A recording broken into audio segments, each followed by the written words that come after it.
both enemy sides of the jungle. Huge Tempered Fate coming in. Cloud with a big play coming in as once again Hero's entrance stalls. That might not be enough. Blaze looking quite healthy. The Cyclone into the backline. Could this be the fight? Mystical Rogue still healthy. Alex, he's jumping in, jumping all around. So much damage coming out of Hypochondriac. The charge is going to finish him off with the double stun. No. Cloud, what can he do? Double kill goes over to the ADC, and this bar.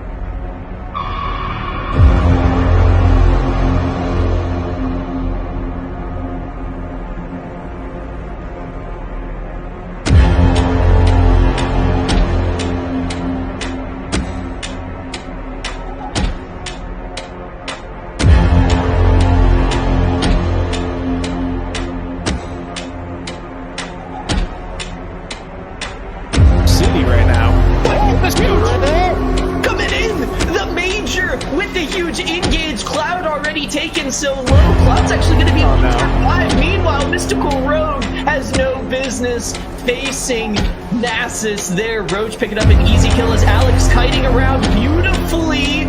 Fizz knocking him back away from his teammates, but there's just so much hopping around. It's a party for Catalyst Frost.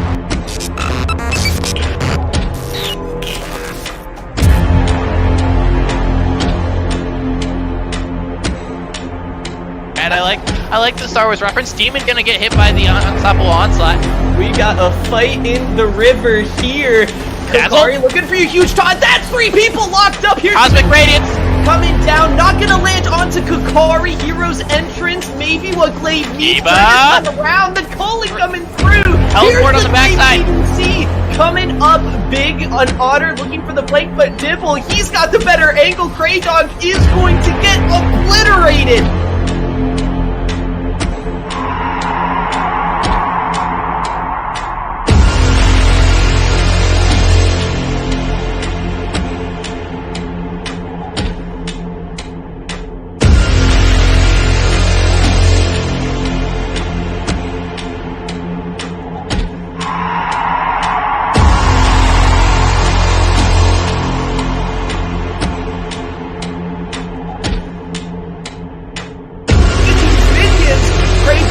The miracle shot going onto the Blitzcrank. That's not what you want to look for in the engage. Kiva going to get swallowed. Dibble, the huge save. Kiva now able to dish out the damage. Valley, this could be a quick end to our series. It is absolutely the end of the series. It's only Kraydog and Rock. They can't stop the end of the game here. The Nexus is going to fall. Glaive says, you gave us a fight, but we'll give you a finish. And they are going to walk away with the first semifinal 2-0.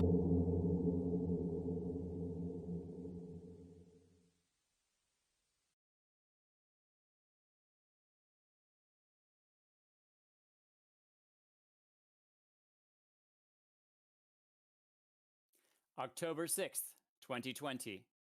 The sun rises on the newest Excellency venture. The teams of Mid-League take to the Rift for the very first time.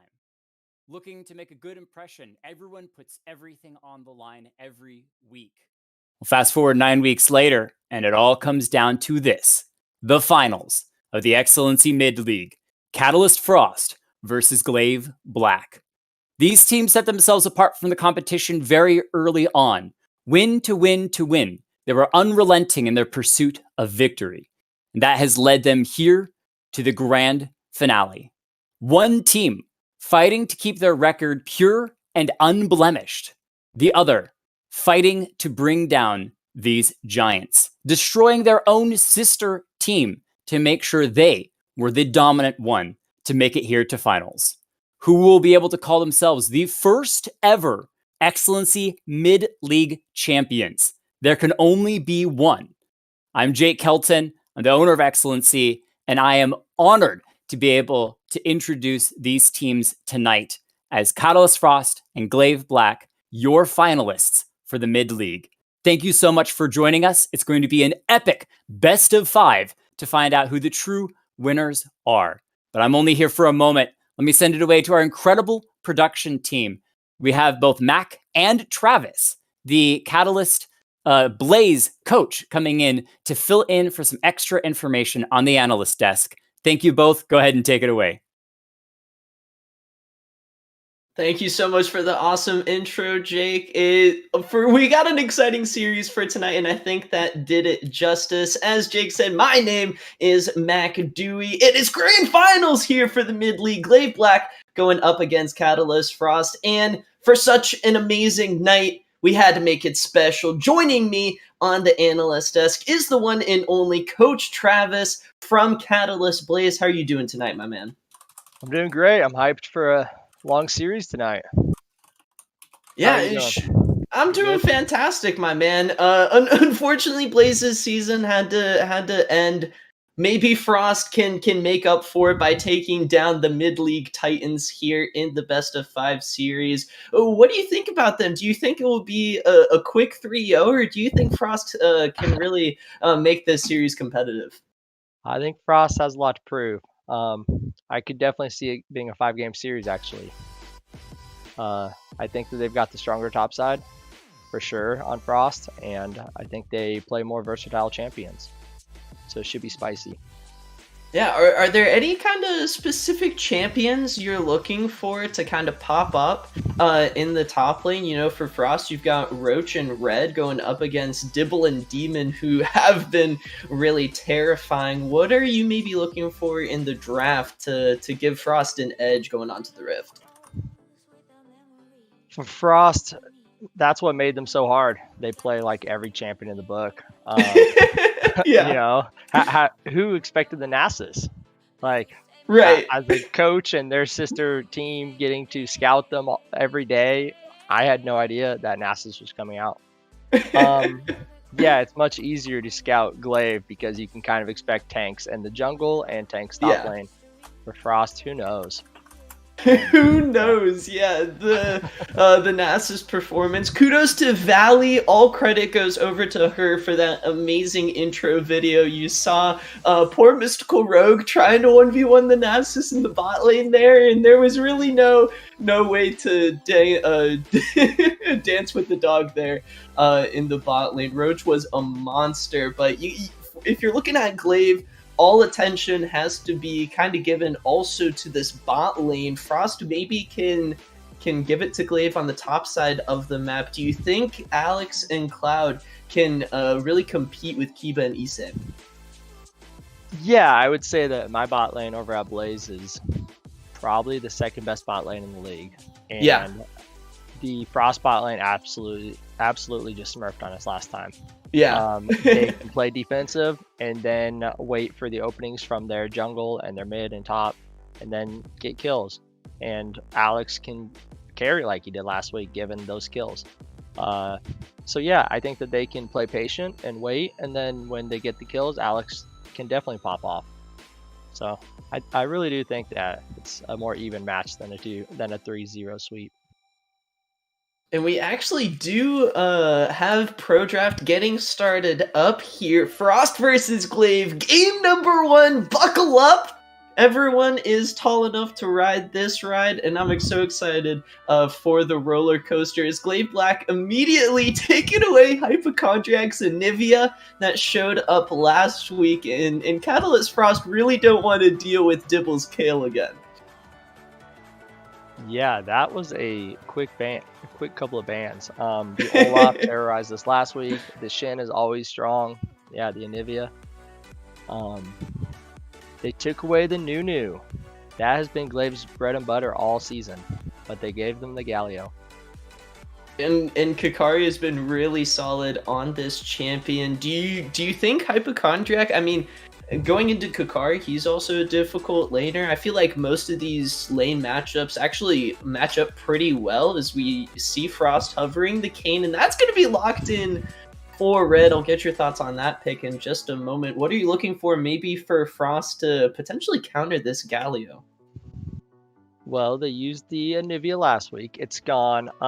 Yeah. Knowing Hypochondriac, I know that they'll have some spicy picks. Really interesting. Yeah, Alex gonna get his hands on the Jhin, as well as we saw Red's Kayn locked in just a bit ago. Now that Galio is actually a flex. They have used his support this year. In fact, they got a kill level 1 with the bot lane on the Galio. this was maybe 2 months ago, but Mhm. they've actually had a lot of success and even early game presence with Galio support. Yeah, it is gonna be, Travis, you were talking a little bit earlier, it's been tanks in the jungle. The Sejuani is gonna be locked in for Demon. What do you think about this jungle matchup? We got Kane versus Sejuani. Kane's a little nerfed this patch, but that is not a good situation for the Sejuani. Kane's gonna be unkillable. He's gonna have big tanks to ult. The infamous Bard coming out from Cloud. Oh, Cloud's Bard took my breath away, honestly, last week a little bit. He was making some really solid plays happen, whether it be just with the Cosmic Binding, with some solid roams. It was what I wanted to see from that Frost Blaze matchup, and I'm really excited to see Cloud get his hands on it on this pick once again, as we are going to make our way into actually the second phase of bans already here. Both of these teams rolling with their game plan. Glaive gonna take a little bit of time to think about this next ban. It is gonna be the Camille taken away from Roaches. Frost are gonna take away 2 supports off the board. What do you think of this, Travis? Yeah, that's interesting. It goes back to, I mean, they're both setup supports for the Misfortune Ultimate. Right. And the Engage, because with Galio that works amazing, but it goes back to Glaive really being like a 2-carry comp. They love the triple tanks. Apparently they're going to go Misfortune Galio and probably a tank in the other 2 roles. Frost now with the opportunity, they get to lock in their 4th champion, and Roach, wow, actually going to be given the Ornn here in game 1 of the grand finals. We were talking about the potential top lane, top side advantage for Frost, where we're going to see in just a moment what Glaive decide to go for with their top side of the map. They do already have the Sejuani locked in for the jungle, but this Kane Ornn is going to be going up against it is Mordekaiser's Sejuani. Travis, do you think Frost kind of got what they were looking for in this one? Yeah, I think it'll be interesting to see Glaive running a carry on the top, but I don't really think that Mordekaiser is that great into Ornn. I've seen so many Ornns actually solo kill Mordekaisers, especially early. The Mordekaiser needs to complete Riftmaker to really have the advantage in that fight. So it's not a one-sided fight. There's the Pantheon support. Oh, that is an Issei classic going up against Glaive. This is pretty much classic Glaive. This really is what Frost should have been expecting. Hypochondriac given now the counter pick for the red side. This stalwart in the mid lane for Catalyst Frost. He's been so consistent. He's been such a carry, and he's going to be given this Azir for game number 1. I really like this pick, Travis. What are your thoughts? It's great disengage. It's lots of DPS against a quadruple frontline. Yeah. He's not the strongest champion in the game. That's fair. But Hypochondriac's made it work before. It gives him some playmaking potential too. But you expecting kind of a different direction? Are you happy with the Azir lock-in? What do you think? What other directions could they maybe have gone? I can't reveal too many of the strats. Because, right. Of course. But they do have other. God, Travis, what are you here for? Yeah. They have other counters to the Galio specifically. Okay. This is probably just to give them a bulk of magic damage, my guess is, because there are so many tanks, you don't want to be AD heavy. So this gives them a good amount of magic DPS. I do. As pointed out in the chat, the Glaive draft have set up their Sejuani really well. Sometimes we do see, not really from low elo teams, they pick the Sejuani and they kind of pair that up with a bunch of ranged champions. And you're kind of questioning, well, why is the Sejuani there? Glaive, they understand the role Demon's going to be wanting to play in this one, and they pair the Sejuani up with 3 melee champions. Certainly a lot of setup for this jungler. Do you kind of expect, Travis, for game number 1 here to play out pretty standard? Do you have a lane after seeing what champions were locked in, do you have a lane you're going to be placing a particularly close eye on? I mean, it's got to be that bot lane once the Pantheon was picked. Yeah. That makes it extra spicy. Mid lane will probably be a farm lane because Azir is just going to neutralize it. He's really got too long a range for Galio to engage on. But that Pantheon lane against the Bard Jhin is going to be spicy. I expect a lot of jungle attention there from both sides. And both of these junglers should be able to give a lot of jungle attention early on. Kayn gonna take some time to get powered up and become an official real champion of League of Legends once he gets that transformation online. What do you think Demon could maybe do in the early game? Do you think it's all gonna be bot lane from Demon, or maybe ganking this Ornn early on would be a good idea? Ornn can be a little bit tough to lock down. Mordekaiser doesn't have the best gank setup until he's level 6, which Ornn can actually W to cancel his ultimate. But it's not easy to do, but if you're listening for the Mordekaiser ultimate, you can actually cancel it with the Ornn W. Unstoppable, by the way. Yeah, exactly. That could be potential. I was expecting going into this a lot of attention from Kayn going topside and the Sejuani focusing mid lane.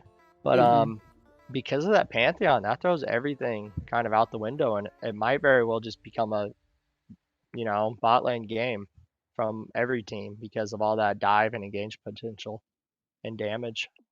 You have potentially in Issei. The funny thing is, Issei doesn't even have to be in lane to make this happen, right? On this Pantheon pick, he has the Grand Starfall to kind of run in wherever, with Kokari's follow-up on the Galio, with Demon throwing a Glacial Prison from halfway across the lane, and Kiba's just going to be there, consistent as ever. Kiba, specifically, really, I think, the standout performer for Glaive Black. You look through the mid-league clips, and there's a highlight reel for this guy just in how dominating he's been here at Excellency, whether it be on the Ezreal, on his signature Lucian pick. He's been dominant. Do you think Glaive put him in a solid position to pop off here on the Most Fortune, Travis? Yeah, I mean, they're definitely giving him a lot of resources. Right. I just worry about scaling, and if Frost doesn't line up to have, like, if they don't fight in the jungle, for instance, in a narrow choke, do they really have the damage and DPS to win these fights if the game goes longer? I definitely expect Frost, like, if the game makes it to 30 minutes, just to have more damage.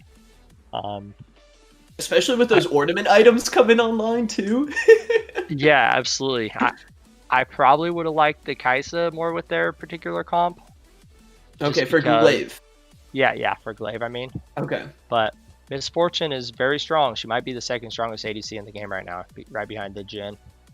So I like the pick overall. It'll be a really exciting game one. We are actually going to kick it over to a short break while our casters get all ready up for this best of 5 series. It's Glaive Black versus Catalyst Frost, and we've got a special treat on the Rift for you guys. Not only is it our usual Wrecking Crew, Loud Thoughts, and Doc, but you know what's better than 2 casters, Travis? 3 casters. Valley's joining them as well on the Rift. Don't click out of that browser. We'll be right back with game number 1.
Welcome back, ladies and gentlemen, as we are hopping into the Rift for our first exciting finals game here between Glaive Black and Catalyst Frost. My name is Loud Thoughts. I am joined tonight by both Doctor and Valley, as we're going to be hopping to this first game of this series. Glaive hitting it up on the blue side, Frost on the red side. Are you guys excited for this first game? Oh, I'm incredibly excited. These two teams have been working their tails off for the last almost 2.5 months to find themselves here. And both teams coming out of their semifinal matchups looked amazing. They were 2-0s. They were lightning quick. They have prepared for this. They're definitely prepared for this. And like you said, they've worked to get to this moment. This is that culmination of everything that has led up to this. And I'm hoping we get more than 3 games. You know, I've seen the chat. Everybody's, it's Glaive 3-0. They're undefeated. I'm hoping we go to game 5, like Travis said. That would be the perfect end to this mid-league for me. But I think there's some things we got to talk about here as we get into the game. First and foremost, Alex took cleanse on Jhin. So I might be a little bit scared in that bot lane there for Catalyst Frost. Yeah, I don't think cleanse is so bad when it comes to like the overall game. It does obviously, like you said, pose a huge problem in bot lane with how volatile Pantheon Misfortune can be. And I think Travis had an excellent point with just the strength level of Misfortune being close to second, which is pretty crazy considering she's just been nerfed time and time again, and it's just items that are propelling her forward. Yeah, I mean, you gotta... Misfortune is one of those AD carries that kind of never falls out of meta, but isn't always top of meta. She's just in that middle area. You can always pick her up to fill out a teamfight composition, even if it's just for her ultimate. With the preseason, she's come in with a bunch of good lethality builds, but can still go, you know, your standard ADC build, Kraken Slayer, etc. And with that Pantheon accompanying her, if they get a solid engage, especially onto Cloud, he doesn't have cleanse. That could be a pretty quick kill early on, and we're seeing it from Issei right now. Ooh, yeah, hitting that early level 2, goes in, gets the full W proc onto Cloud there, so he'll trade half of his health for half of this Bard's health, but does get a little bit better end of that trade. Topside, we also see Roach and Dibble hitting those level 2s and starting to go for a little bit more harass in this lane. Yeah, pretty standard stuff. You know, when you see the healer bot lanes, you always want to go for the actual healer. A lot of times they don't have tools to keep them as safe as some of the other, you know, players, but we are going to get a nice gank. Early gank in the mid lane. Demon tries to come in, but just not quite enough CC out of Kakari to keep him locked down for Sejuani to come in. Bot side, though, Kiba will get rooted up for just a half second there and lose a chunk of his health, but all around the board so far, both of these teams playing rather defensive. Very defensive matchups right now, and like Mac Dewey said during the draft, this is a draft that Sejuani loves. You always want to pair Sejuani with a melee bruiser, especially if you're playing her jungle top lane, so you have that with Mordekaiser, makes it super easy to proc the passive. Now, it's the same thing in the mid lane. It's going to be a little bit more difficult to lock down the Azir, but one thing we're seeing right now is that they have moved up Glaive into the river, and they might get a double scuttle here, which would be massive for Sejuani early on. The Sejuani pick is exceptionally hilarious to me as well, thanks to all of the discourse that has come around the pick. But you started that, by the way. I want to put that out. I did indeed start that, as the Dark Harvest is already being procced. A lot of trading going on back and forth across the map. Dibble missing the pullback there will mean that he does not get to continue to extend that trade. Demon just sitting around this mid lane so often, trying to keep Hypochondriac off of his mid laner and trying to create space for this Galley to farm up and hit level 6. Yeah, there was a ton of resources being used here. Both junglers even showing up. Yeah, both junglers sitting around there, and it's kind of hard for Red. You have to think in this early game as a Kayn got double scuttled, isn't going to have a lot of pressure to make ganks happen. I mean, what, you have an Ornn who isn't going to give you the best gank thing, but Flash Engage on Alex. Yeah, that was the cleanse and flash use out of Alex there, opting to take the CC, removing Summoner Spell just so he can deal with the Sejuani and Pantheon, and we see it working out for him there. Flash and Ignite were also used by Issei there, so Pantheon is going to be missing some Summoner Spells in the bottom lane. Overall, probably worthwhile. You know, you'll have the shield slam up much more often than the flash cleanse will be, so you can hopefully get a little bit of a bushwhack something there, and make excellent use of that summoner combination being used out. And the Sejuani once again looking for some action, not quite 6 yet, so doesn't have the full utility available. Full utility available isn't going to have that ultimate up and ready to make maybe a tower dive happen. But something I want to talk about is, I was mentioning earlier that you always pair it with a top lane bruiser when you have Sejuani in this melee situation, and Demon is stuck around here. Roach doesn't know this is happening and gets engaged on. Ooh, he does dash away from it though. Looks like Dibble not prepared to follow up on that one. Did not have the grasping hand available for himself so he could pull him back. I think Roach has been playing this pretty nicely. They ate up a ton of Demon's time once again. This entire time Red has been farming, has now hit level 5, is ahead. And, we did also see Demon eat up a ton of experience from Dibble. Oh no, Alex stepping up too far here. He does not have cleanse, does not have flash, and first blood in our final series here goes over to Issei on the side of Clay.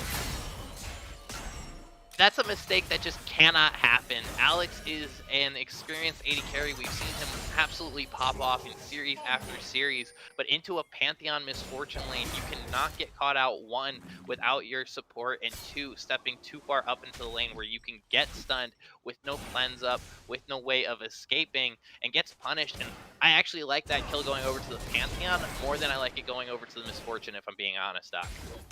Yeah, I think with Comet and not necessarily relying too much on that lethality style, you do get the most value out of the Pantheon. I mean, even look at this, it's a tier start from this misfortune, so it's not like we're going for this hyper aggressive lethality, quadruple serrated Dirk misfortune. This is a bit more of a scaling option, whereas Pantheon just doesn't exist if he doesn't get those early lethality.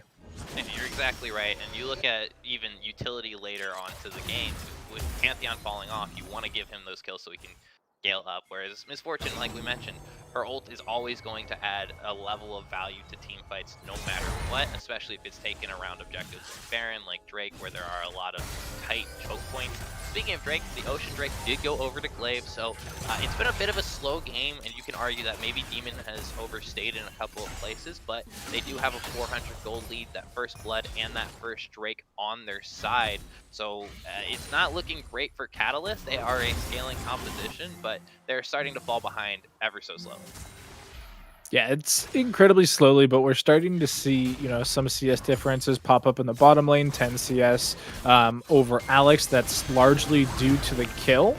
Ooh, the combo coming over the wall. Issei finds the shield slam into Cloud. He finds the spear as well, and Issei, sniper in the bottom lane, picks himself up a second kill. Absolutely clutch there, able to get over the wall. And yeah, American Sniper coming through right at the end. That's so detrimental to the rest of the bot lane. It's more gold in the Pantheon's pocket, it's more assist gold going to the Misfortune, and it's more time that Alex has to spend without support.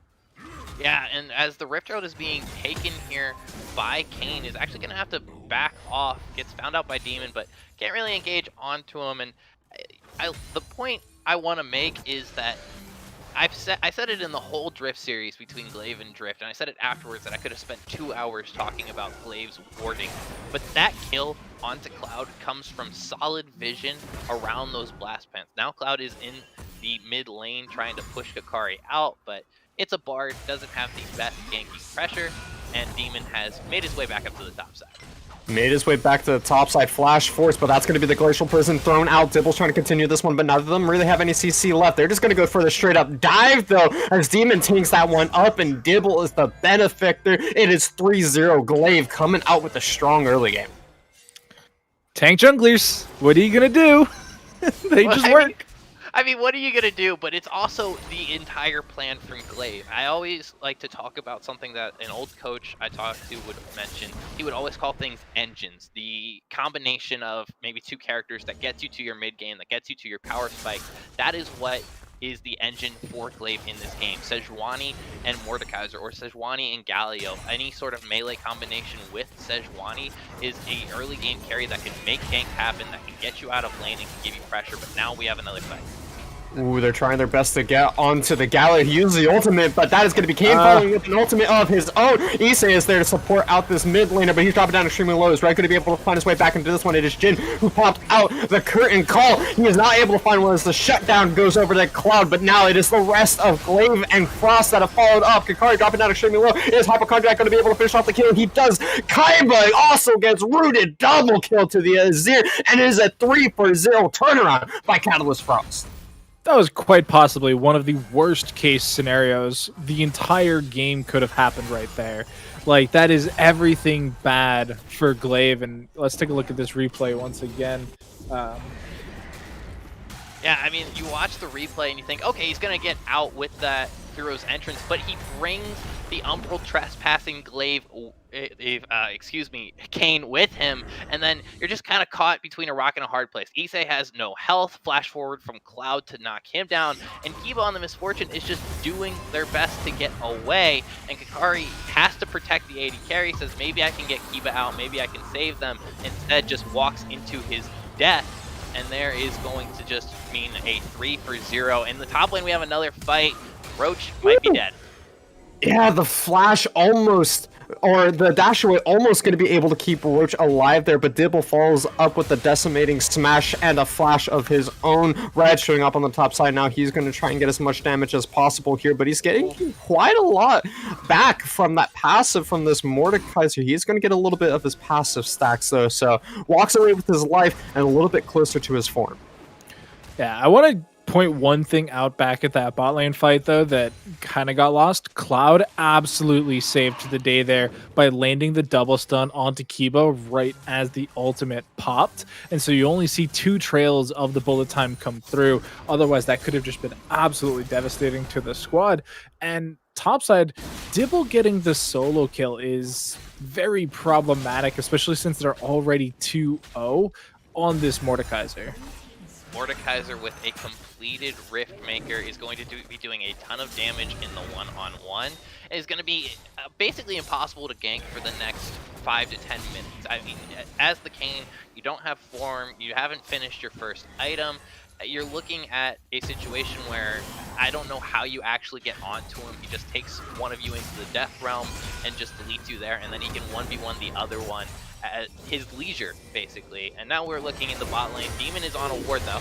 Ooh, the dash into the Glacial Prison. That's going to be a great Bard ult. It saves Alex for now. Is he going to be able to flash away? He does get the flash out. He's alive for now. He walks away, and an amazing ult from Cloud saves his life. The curtain call comes out. Are they going to try and turn this one around? They will not be able to find Issei as Demon just takes up a couple of those shots from the Jin. Cloud once again saving the day for this bottom lane, just coming in so clutch with that Tempered Fate. Otherwise, Alex is dead. Like, no ifs, ands, or buts. He was dead. Alex is absolutely gray screening and back to the fountain right there. But now we see a teleport coming behind Issei and Kiba. Teleport. Double teleport. Out of Catalyst Frost. There's 2 teleports in there. Ornhorn comes out. They've knocked out Kiba. Issei is trying to stall some time. He's going to be able to find his kill onto Alex, but it is Azir that once again finds a kill on the bottom side of the map. Hypochondriac going for. He finds a double kill, and Azir is making so much room for his bot lane. Azir is 4-0-0, just silently coming in here, and now he's made an impact. Red's going to clear out the wave up top, but we talked about Azir as kind of this weak thing, this weak character on the analyst desk. Hasn't made a huge impact in the preseason, but Hypochondriac has just been in the right spot at the right time for these fights. Great teleports, was able to follow up beautifully in that river fight earlier, and now is looking at a 110 CS 4-0-0 Azir.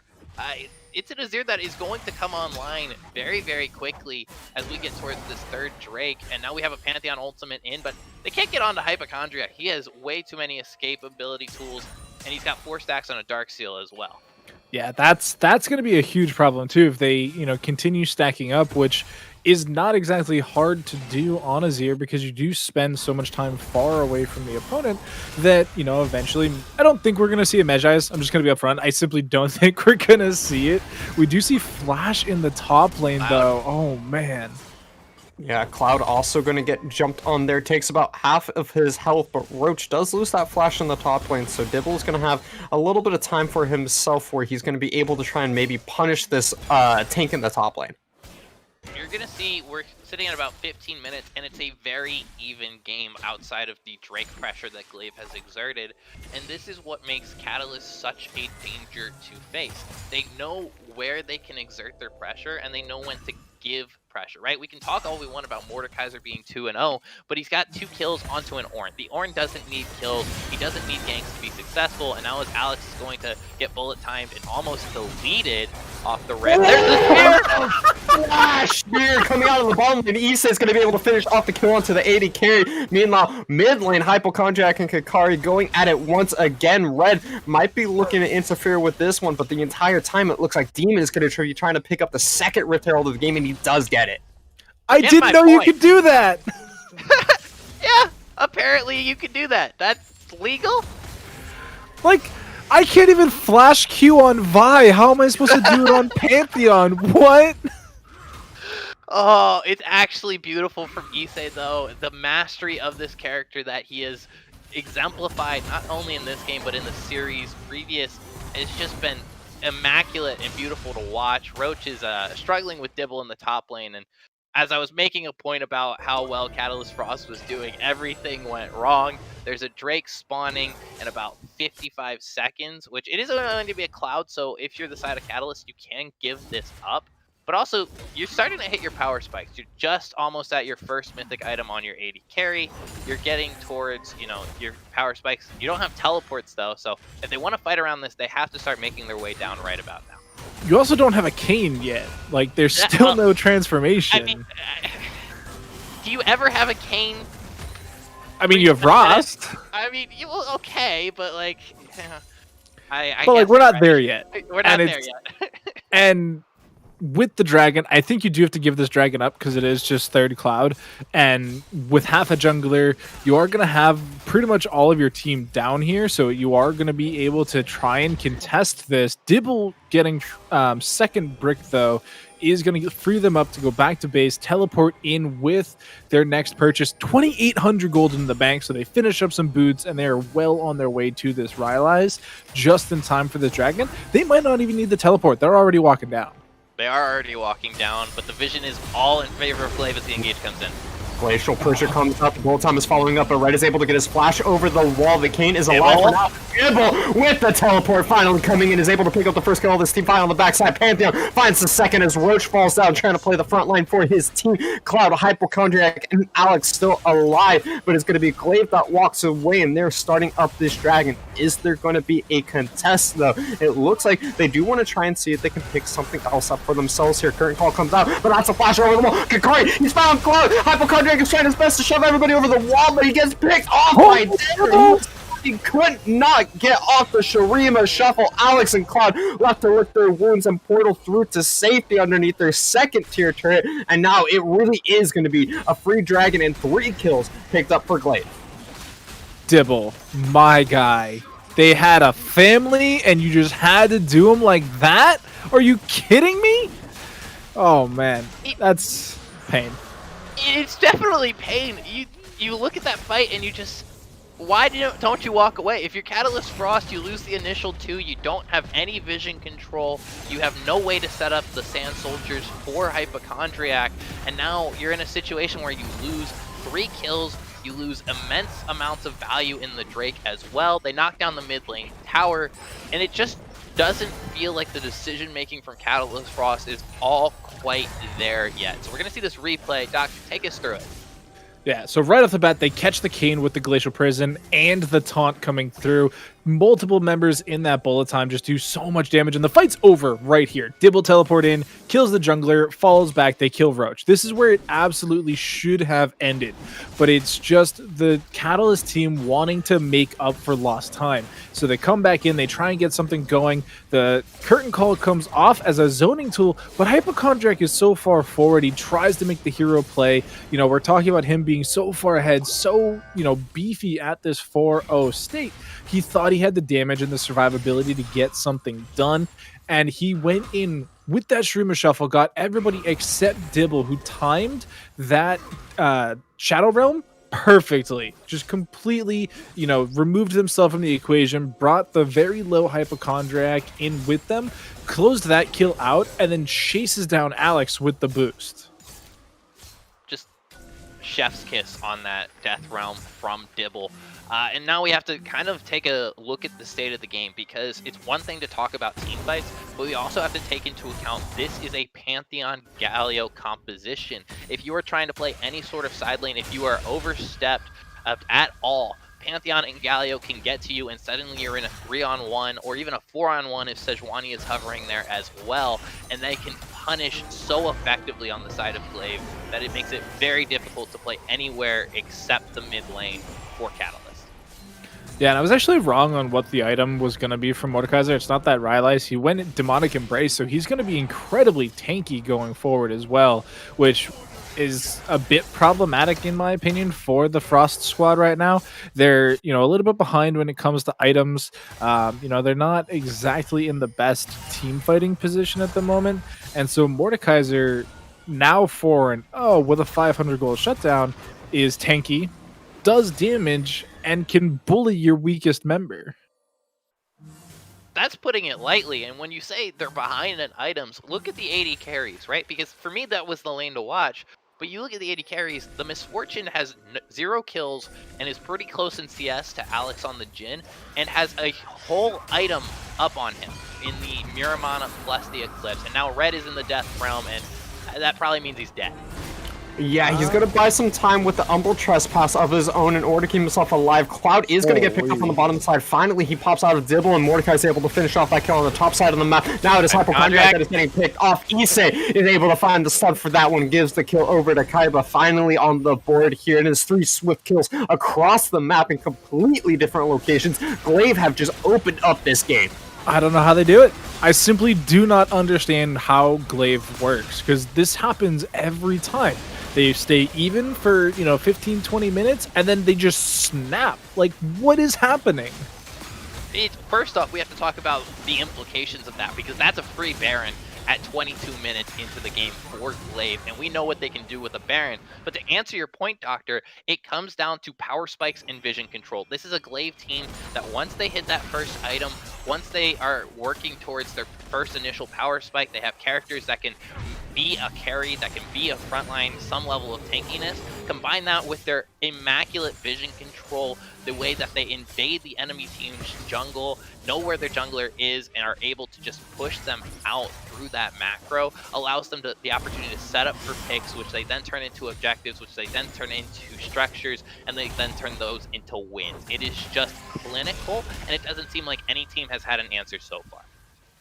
No, and I mean, it's, like you said, just such a masterful scenario regarding item breakpoints, because you saw how fast Cloud just popped.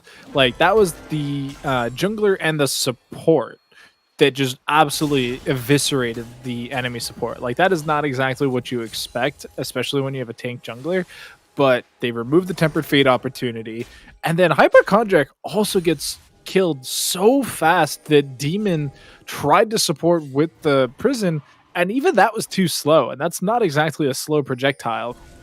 Yeah, and now we're at Dragon Soul, and all the vision control is in favor of Glaive. Cloud is in a rough spot, and yeah, they're going to open up with the curtain call here, but I don't know if this is going to actually do anything. Oh, they get the Kiva Flash. Fate does land, though, so that's going to buy some time for Red to try and get into this fight. He uses the Umbral Trespass in order by himself. Teleport coming in by Dibble, though. He's going to find Hypochondriac. The carry Azir is not in this fight. Galio Ultimate being used in the real world, though, and buy some time for his backline. Finally, he exits out of the Death Realm, but it's too little too late, and Kakari is able to pick up the kill. Grand Starfall comes in, but already the portal is out. The rest of Frost has left. They have lost 2 members, and the Cloud Soul will be secured by Glaive Black.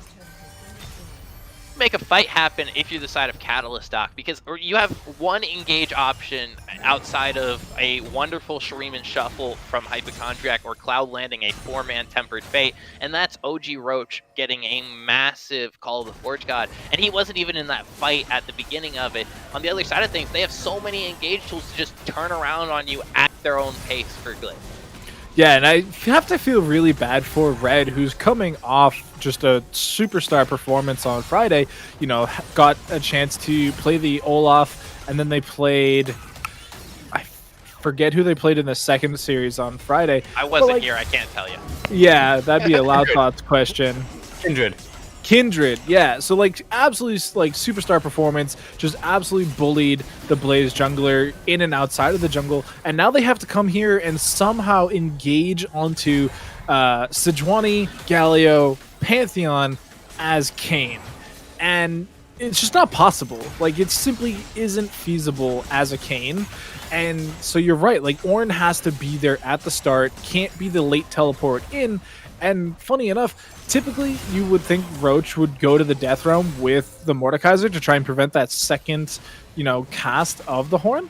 And Glaive is recognizing that they really don't have to care about it that much. They actually take Hypochondriac into the Death Realm to make sure that that carry potential isn't there because Dibble's that far ahead. He can contest the other carry. And we saw another weird interaction with the ultimate there. And I don't know if it was just fractional timing or something, because nobody got bounced back by that ultimate there from Hypochondriac.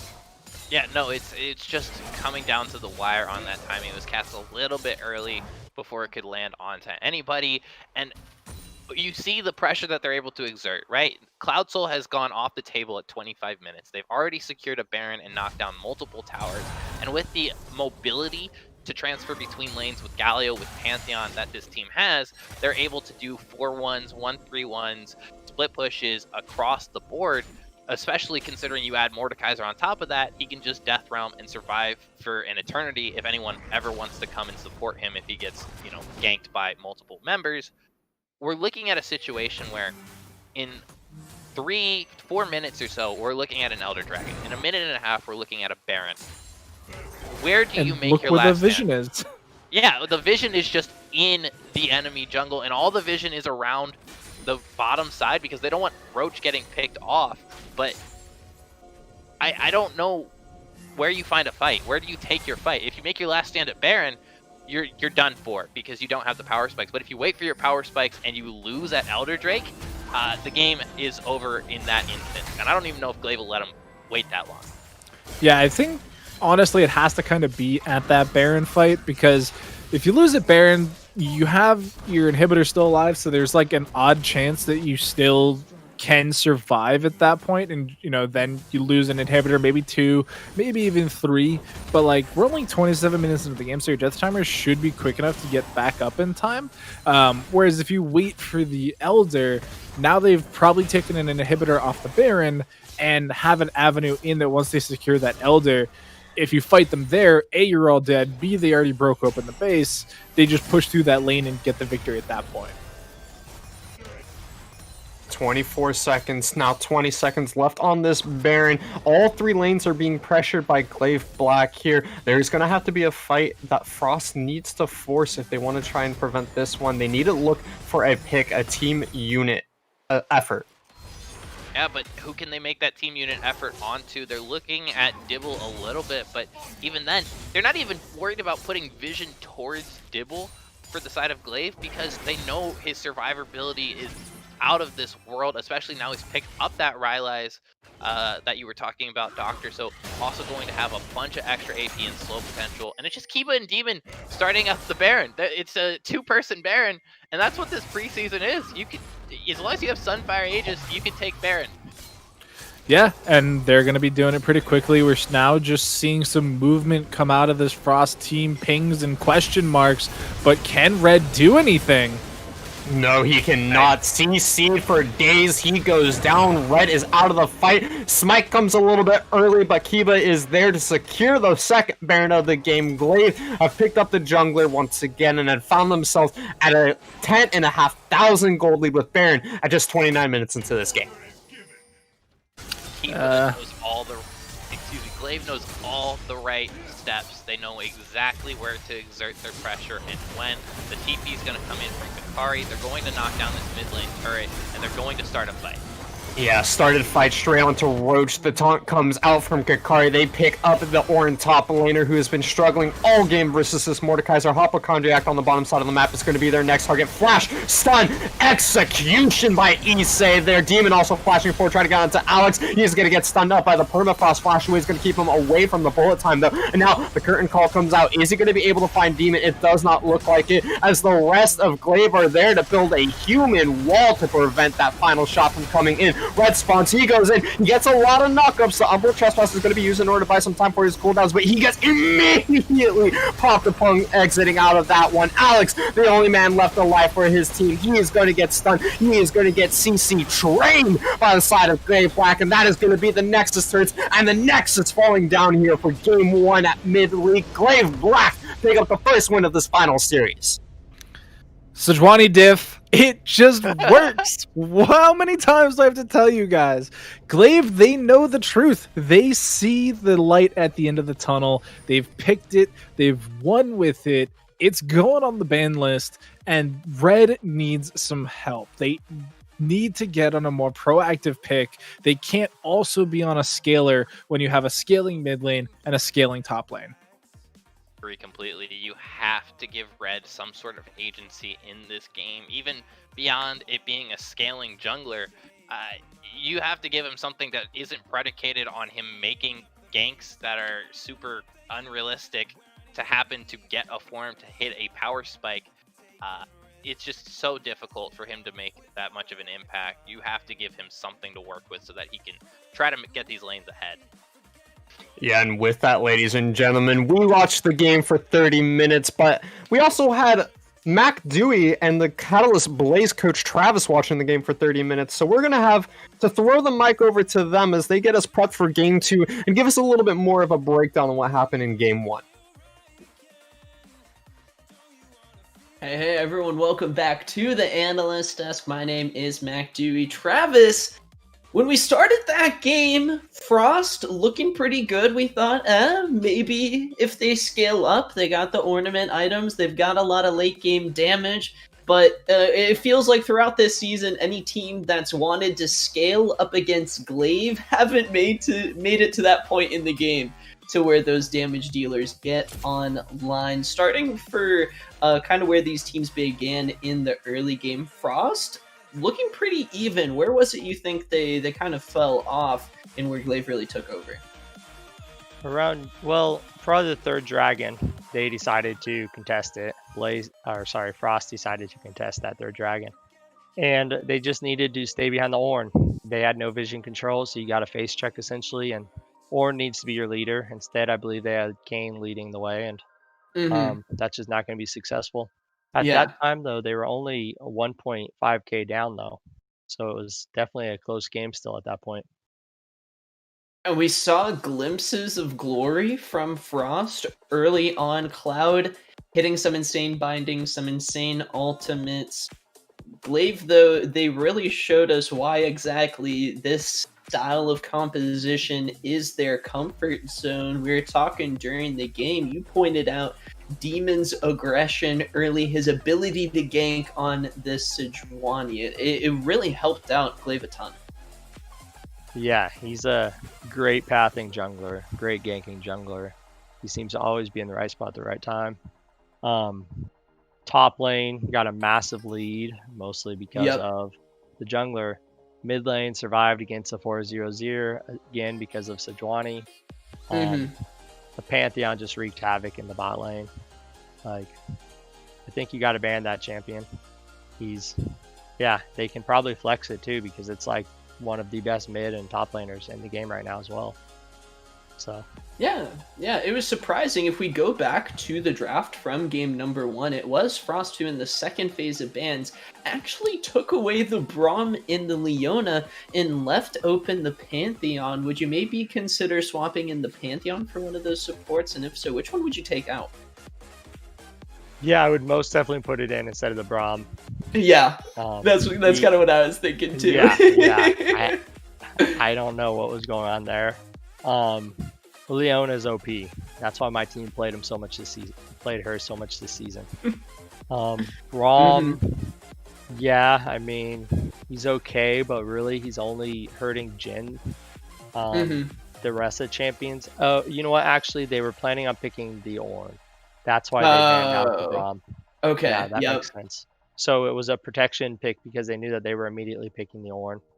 And Braum, his wall, unbreakable wall, destroys the Ornn ultimate, which is a huge issue. So, and we were kind of talking early in the game, and as the game progressed, it felt like this point was kind of exemplified. Roach on the Ornn looked out of comfort and kind of out of place. Yeah, I'd rather see him on a carry for sure. That's how they've done it all season, you know, carries. And I feel like that Ornn pick may have been a steal away. Okay. Just because Glaive loves Ornn. They like the tank tops. Yeah. And yeah, the tank tops and Kale are kind of like what he's been playing the last couple weeks, and Ornn was a big steal away. So I think I'd be okay giving Glaive the Ornn though, and just play one of the carries into him. I don't know how their Pantheon is, but I know there's other carries out there that they could play and take advantage of Ornn's early game. Yeah, and in going back a little bit to what Valley and Doc were talking about on the cast when we were on the Rift, Doc, huge fan of the Sejuani. Obviously that actually might be banned away. Demon just a monster on it, but Valley brought up how Red on this Kayn pick, he wasn't proactive. He was getting caught out a lot. Travis, what do you maybe think that Catalyst Frost could maybe bring out instead of this Kayn? I know Red, we've seen that Hecarim that he's done pretty good on. What do you think else other champions we could potentially see for game number 2? I've been checking.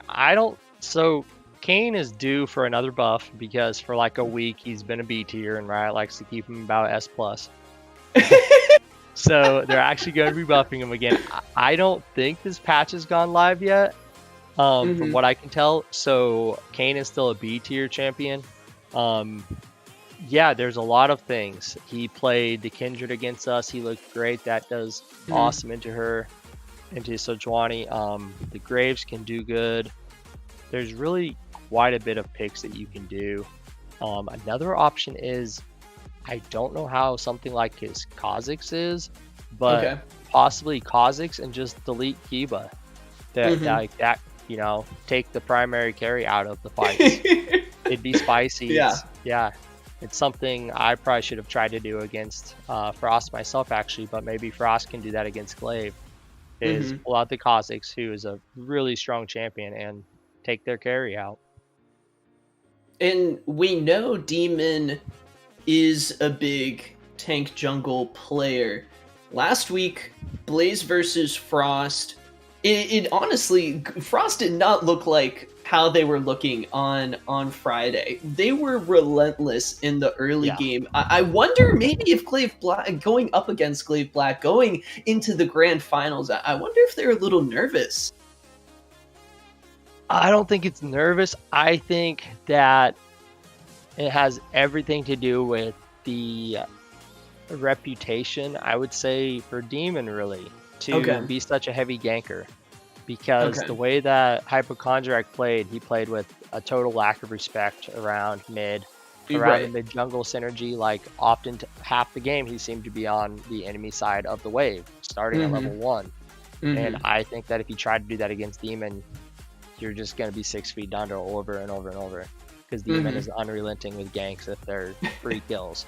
And even on a mobile Azir, like what we saw level 3, I think, they almost killed Azir near his tower. Well, if Azir is under the enemy tower, that's going to be a lot easier to kill.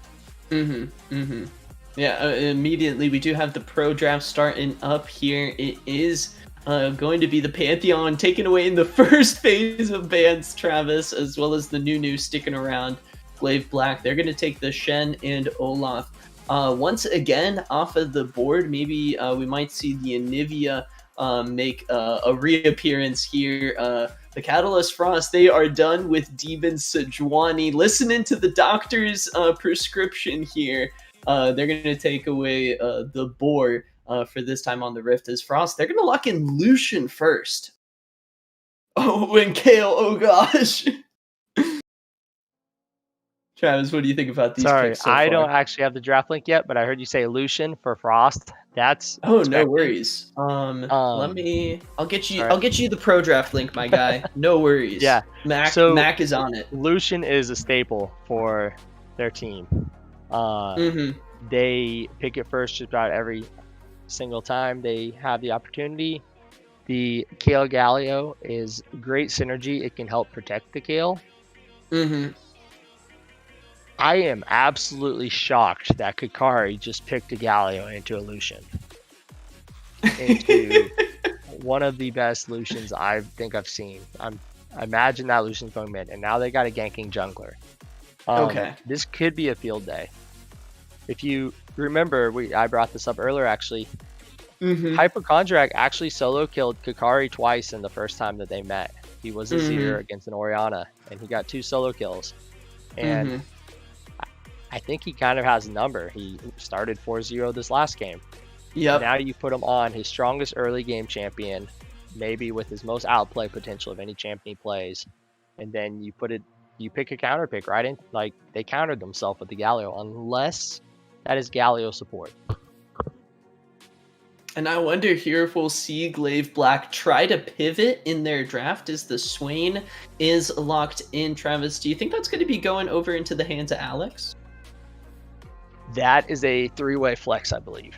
Three-way flex. We're getting into the biggest brain drafts. I love it. Game number 2. It actually could be a 4-way flex because Lucian can be a 3-way flex. They're intentionally picking a multitude of flexes here.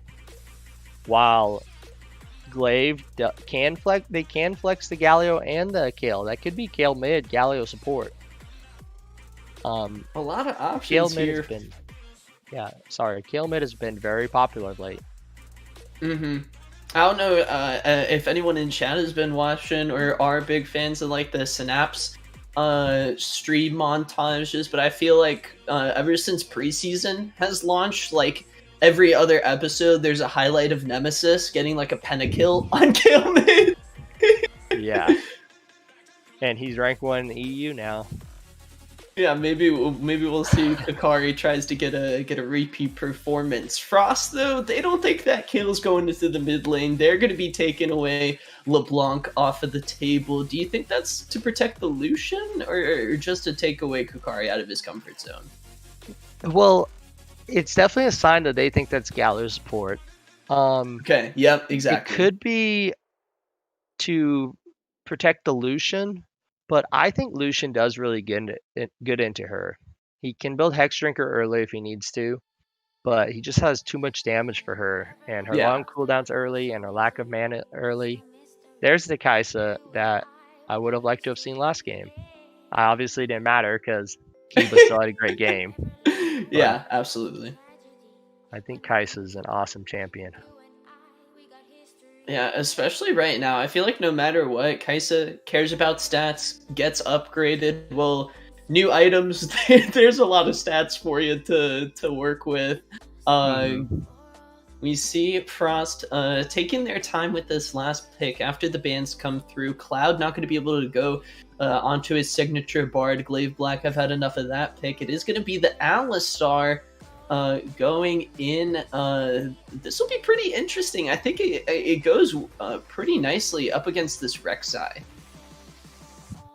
Yeah, we'll probably see the Prowler's Claw Rek'Sai, which can just... Yeah.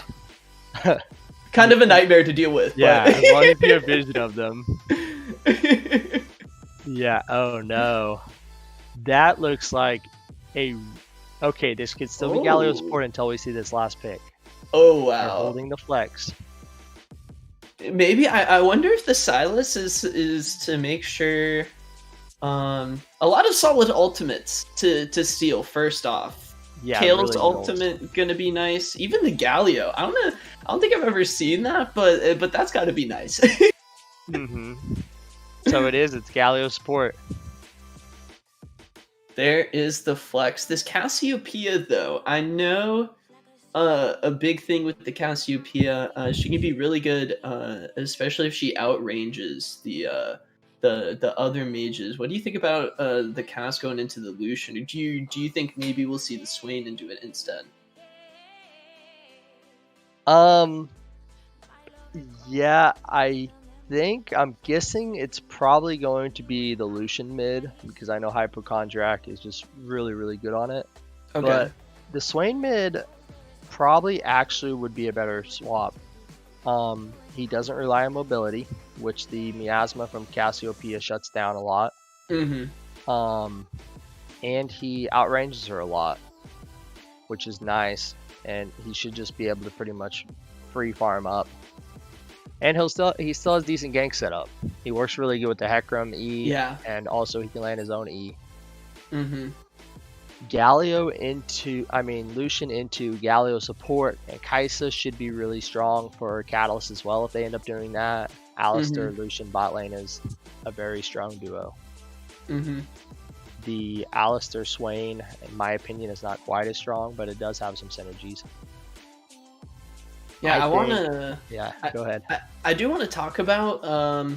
We can focus on the champions all day, right, Travis? But even just looking back to our first match of this series, we were kind of leaning towards Frost as having a potential better draft. But Glaive, they made their composition work.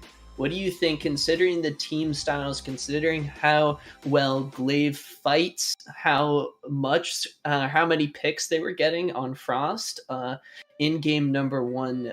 Do you think Frost are better equipped to handle this Glaive Black team that have just been looking so good? Yeah, I think that this game, they have all the tools they need. And this is shocking to see Glaive's draft. A lot of the season they've been picking a triple tank, and right now they have no tanks. Galio will probably go full tank, but he'll be a support Galio. Limited gold, and the champion just inherently is not that tanky. Yeah, right. What's their engage? They lack a ton of engage. They lack really engage this time, while Frost has a lot of engage. They have really good counters. Silas into Kale should be a really good lane for Silas for the majority of the game. I think Glaive maybe outthought themselves. Maybe they were thinking we need to get away from the triple tanks because they'll be expecting it, and now they don't have a tank and they don't have engage. Like Galio E, I guess, is their primary engage. Yeah, I do want to point out Dibble on this Kale, really scary. There needs to be a little asterisk by that champion right now, being locked in for the side of Glaive Black. But in Kiba on Kaisa as well, I think has made some crazy plays happen, especially over extended fights. That's really where I'm going to be looking for Frost to try to show some comfort, or at least try to set themselves up for success, because it feels like, even if you go back to Frost's first series against Catalyst, if you go back to Frost's first series against Glaive Black, throughout the early game they matched up pretty well, and then they kind of took one or two bad fights that Glaive just steamrolled over them. You get a 4-for-1 or something for Glaive, and they've already got dragon control set up for themselves because Kiba and Issei are so strong in that bot lane that you lose the one fight, and then it's like we saw in game 1, you lose one or two big fights and bam, they've already got soul. It's so early on. Yeah. What are you kind of looking for from Frost? We know from last week in their series against Blaze, they do have the ability to play so aggressively in the early game. Are you expecting that from this composition? Yeah, I think that mid and really all three lanes are very, very gankable for the Hecarim, and I would like to see him get out on the map more this game. I know that he can kind of have a reputation of a farm till 6 jungler, but this game he has kill lanes immediately, and that's not to say that they don't have scaling either. And the Glaive top laner last series semifinals had a amazing game on Kale. However, this is not the same Kayle that it was. She lost 5% AP ratio on her E passive, which is her auto attacks. And she also lost 3 or 4 magic resist, I believe. And lo and behold, she's against the Silas, who is a very strong early game champion that deals magic damage. I think this pick has probably been a counter pick they've been cooking up for a while. Would be my guess. The Silas into the Kayle. And this is much more in the style of Roach. We were talking earlier on, immediately after game 1, that on that Ornn picked, he kind of looked just uncomfortable and not kind of fully understanding the role that he really didn't group up well with the rest of the team. It was Red on the Kayn kind of getting caught out. There was a Glacial. I remember around the big fight, he was the first one to get hit by the Glacial Prison. And even around, I think, the Soul Dragon, he was the first one kind of caught out. I think on the Hecarim, he shouldn't be in that position. He's got the Onslaught of Shadows there, even if it does happen. And I think even from Glaive, they don't have as much engage. With all that being said, Travis, do you think the lane to watch, even with like these junglers, obviously Red versus Demon, going to be really exciting to watch? Do you think all eyes still have to be on how Alex and Cloud manage Kiba and Ise? Yeah, so I think that I saw when they played Gallowsport earlier this season, they killed the enemy sport level 1, and I think it was a Leona. Okay. So Cloud just needs to make sure he doesn't die level 1. That would be a good start. If he hits level 2 and Galio E's on him, then he can Q into W, and the Galio is, 5 Teemos out of position. But I honestly think all 3 lanes are just going to be incredible. They're going to have a lot of fighting. The Silas can force so much aggression. He benefits from aggression. The Lucian benefits from aggression. Yeah. Rek'Sai, early game jungler, and Hecarim, not necessarily an early game jungler, but all he needs is his run fast ability, his E, and he can run people over. So I don't know. Hard to choose one lane, but all 3 lanes should be incredible. Hypochondriac on his signature Lucian. Travis, you pointed that out. I'm really excited for this mid lane matchup as well as the bottom lane. Even we were talking about the top lane earlier. Pretty much, if you guys are watching this series, you should seriously think about sticking around. Don't click out of that browser, because we are going to hop into a quick break as these teams load onto the Rift. But don't go anywhere. Loud Thoughts, Doctor, and Valley are all getting charged up. We plugged them in after game number 1. I think they're all ready to go for game number 2. We'll be back in just a bit.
Welcome back, ladies and gentlemen, as we're hopping into Game 2 here at Excellency Mid-League. Once again, I am Loud Thoughts, joined on the desk by Valley and Doc. As we are hopping into the second game, we do have the side switched here. Catalyst Frost taking it up on the blue side, and Glaive Black will be the team spearheading the red side team.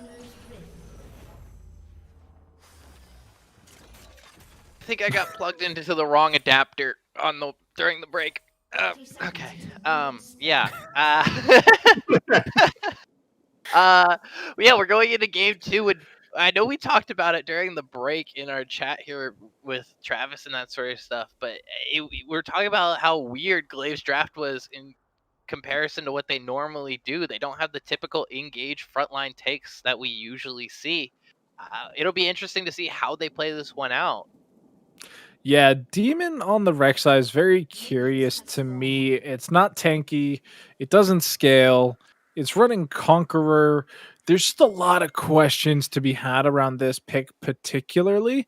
I think the rest of their draft is pretty standard for them. You know, we saw Dibble just absolutely pop off on Kale last week against Drift. The rest of the team knows exactly what they're doing. Kiba, Issei, probably the scariest bot lane in all of mid-league.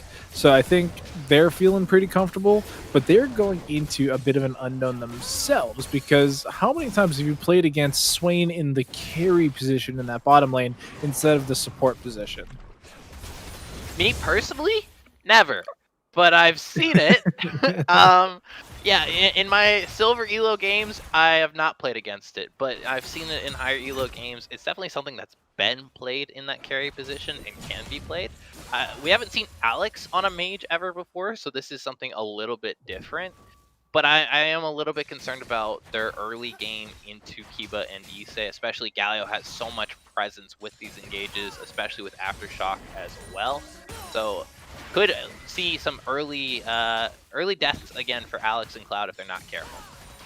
Which is incredibly scary because it's a hyper-scaling carry of Kai'Sa, which will just obliterate you. I'm a little behind on what the active build path for Kai'Sa is. We talked previously, or at least I was talking with quite indubitably this weekend about Kai'Sa builds and how you can swap from AP and on hit and AD. I have to imagine that we're in a bit of a Ginsu's rush, not necessarily, you know, too scary, but there's a lot of AP, so maybe we'll get like that full AD Kraken Slayer build. Yeah, so typically the items you're seeing on Kai'Sa right now in Season 11 are Kraken Slayer into Runen's Hurricane, followed up hold with on, I'm gonna have to cut you off there. Demon is in the top side of the map. Roach is trying to find his way on the Dibble, but Red comes in, Red finds the kill, and he's gonna be rushing able to find that one. The Kingslayer keeps him alive in a double kill as Frost are starting off this game strong. Yeah, that's Silas. Alright. Silence, ladies and gentlemen. I was looking at builds. I didn't see how that fight started out, but I imagine it's about pretty standard of what I'd expect from Silas Hecarim into a Kale Rek'Sai 2v2. So it actually started off kind of nice. They had a that's fine. It's just Interesting training. headbutt away. Yeah, it's going to be a little bit of a trade on the bomb side. The stun does land on Kiba, but there's going to be no pullback from that one. Not quite. Yeah, it might have been on cooldown. But yeah, the top side is actually just a straight up 1v1 between Dibble, Roach. You know, they were both about, 40-ish, 45%-ish HP, as Dibble's just getting annihilated right now. Holy, Travis was right about this matchup. That's a lot of damage, and now it's just never ending. Engage on the bottom side. The pullback from Alex does not land. He has to flash over the wall in order to participate in this fight. One more auto attack, but Issei is not going to go down here. The exhaust comes out. Cloud right over the wall. He flashes for the ignite and auto attack, and he trades 1-for-1 at the end of the day. It is going to be Rek'Sai that picked up the kill, though, and it looks like Glaive might want to continue this one, but it is a 2v3 so far. Cassiopeia hasn't found a way into this fight. Cloud goes forward, headbutt pulverized Demon, getting so much damage done, but he doesn't have the Halo Blade, so he's not going to be able to get enough auto attacks in there, and Hypochondriac puts himself on the board. everything goes wrong for Glaive in that fight. You think, okay, they get the initial pick, but then Cloud flashes over, finds Issei. Kiba flashes after him thinking he can finish off the Alistar, but has no mana and is not in range. Cloud just walks away, and then Demon goes over the wall with a Kaisa following up that has very little range and no mana, and now Red is back in this top lane. Doesn't have the minions to dive right now, but they are looking to get onto Dibble, and I like what Catalyst is doing. They said, you know what? We recognize that our early game is where we're the most even with this Glaive team, so we are going to push it, and we are going to say, hey, you have to answer us in this early game. We're not going to just wait for you to scale up to 18 minutes before we start fighting you. We are going to make things happen now. Yeah, Roach is definitely trying to keep that one going. Drops Kakari down so low. If he had maybe continued on that one, he might have actually been able to finish it. This Silas is just nutty right now. It's completely blown over both of the opponents they've attempted to put against it. Dibble can't lane here. Kakari cannot lane here. And so they're spending a lot of time flip-flopping about, and this has put Dibble insanely behind, 23 CS to 47 of Roach, and there really is nowhere for Dibble to go, because as you can see here, double buff mid lane for Hypochondriac is also a death sentence for poor Kale. Even Kakari's gonna have a trouble to lane against this right now. Kakari are in a horrible spot. I mean, the Lucian got a kill in that last fight, has the I always forget that I'm saying, but now they're fighting. Kakari has to flash away as Hypochondriac is putting a ton of damage down. Lucian mid is incredibly scary, and Travis mentioned that Hypochondriac's Lucian is one of the best Lucians he's ever seen. This is going all wrong for Glaive right now, and if they can start securing Drakes and other objectives, Catalyst could just scale this out of control before we even hit that 20-minute mark. Yeah, and that's the benefit of picking these earlier spiking carries. Great root coming in by Alex in the bottom lane. Kabe is going to lose half of his health. Cloud goes in, is going to lose half of his as well, though. And it looks like the bot lane for Catalyst Frost also trying to just find whatever leads they can with their top and mid doing so well. Yeah, this is pretty much just a farm lane. Like, yes, they can keep going in with the Alistar, but they don't have to. Right now, it's just keeping Kiba behind. They already have the lead. They're just being problematic right now and trying to draw the attention from Demon to let those other lanes continue to flourish and bloom. Because if Demon can't interact into the Lucian or into the Silas, then it keeps Dibble and Kakari on the back foot, and they're not going to be able to get any scaling properties in time to not get bowled over. Something else we need to look at is, as that dragon does go down and the ultimate misses from Kakari, a thing to keep in mind is that the warding, the vision that we praise Glaive so much for, is almost non-existent in this game, as Dibble is, he's dead if Roach keeps going, doesn't finish it off, but Dibble's going to have to back, and he's already down 20 CS and a kill, and it's just going to grow even further. Yeah, Dibble or Roach afraid of the Transcendence from coming out there. Demon will be on the top side of the map to make sure that his top laner is able to at least cast just wave or prevent a dive coming out, but Roach does have the ultimate available. They could trade Transcendence for Transcendence. Bottom side of the map, though, that's another hook onto Kaiba. Alex is trying to go forward. He pops the ultimate. He is level 6, and there is no Killer Instinct available for Kaiba. Now Red shows up as well. Issei, without a flash, without a dream, goes down to the Swain pop of the ultimate. Man, this is such good play coming out from Alex and Cloud. It is completely making up for last game. They are in a position to now continue to carry this game out. Kakari gets a solo kill in the mid lane, which I'd love to be able to see how that happened, because it definitely didn't seem like Kakari was in any position to contest the Lucian, but we can see here Hypochondriac actually blew Ignite and Flash and still somehow went down solo. So that's incredibly bad for that matchup. But again, the rest of the map's in such a good spot. Does it matter? I don't know. I mean, it does matter to a degree, because we can say, yes, Catalyst is in a very good spot, which they are. But if you look across the board at the kills, it's only 1 kill on every character except for the Alistar. Alistar has the most kills in the game for the side of Catalyst, which means the carries aren't going to have as much value as maybe they could have earlier into the game. And that means that it's still a Kayle that, yeah, 20 CS behind is, only 1 death down, is still scaling up to those picks, is going to have that late game assurance no matter what. Rek'Sai isn't out of the game just yet. You just got a solo kill in your mid lane on Kakari, and it is a hyper scaling AD carry as well. So this is a team composition that if they can survive this onslaught that Catalyst is throwing at them right now, then they will come online, and they will come online hard. Yeah, and it's gonna take a minute to get there, but oh man, will it be satisfying when it does. Demon roaming around a little bit is already being pinged out though, and we're seeing a 1-2-0 Rek'Sai, which I don't think is enough. I think we need more Rek'Sai, but I don't know where we can get it.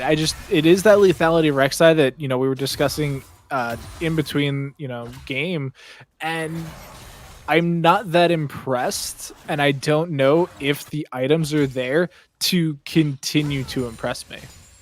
It feels like they took the drift tech that was used against them, but didn't take any of the other other pieces that made that drift tech so valuable, such as the Rakan, the other forms of engage that were consistent against Glaive in that game 2 of the semifinals.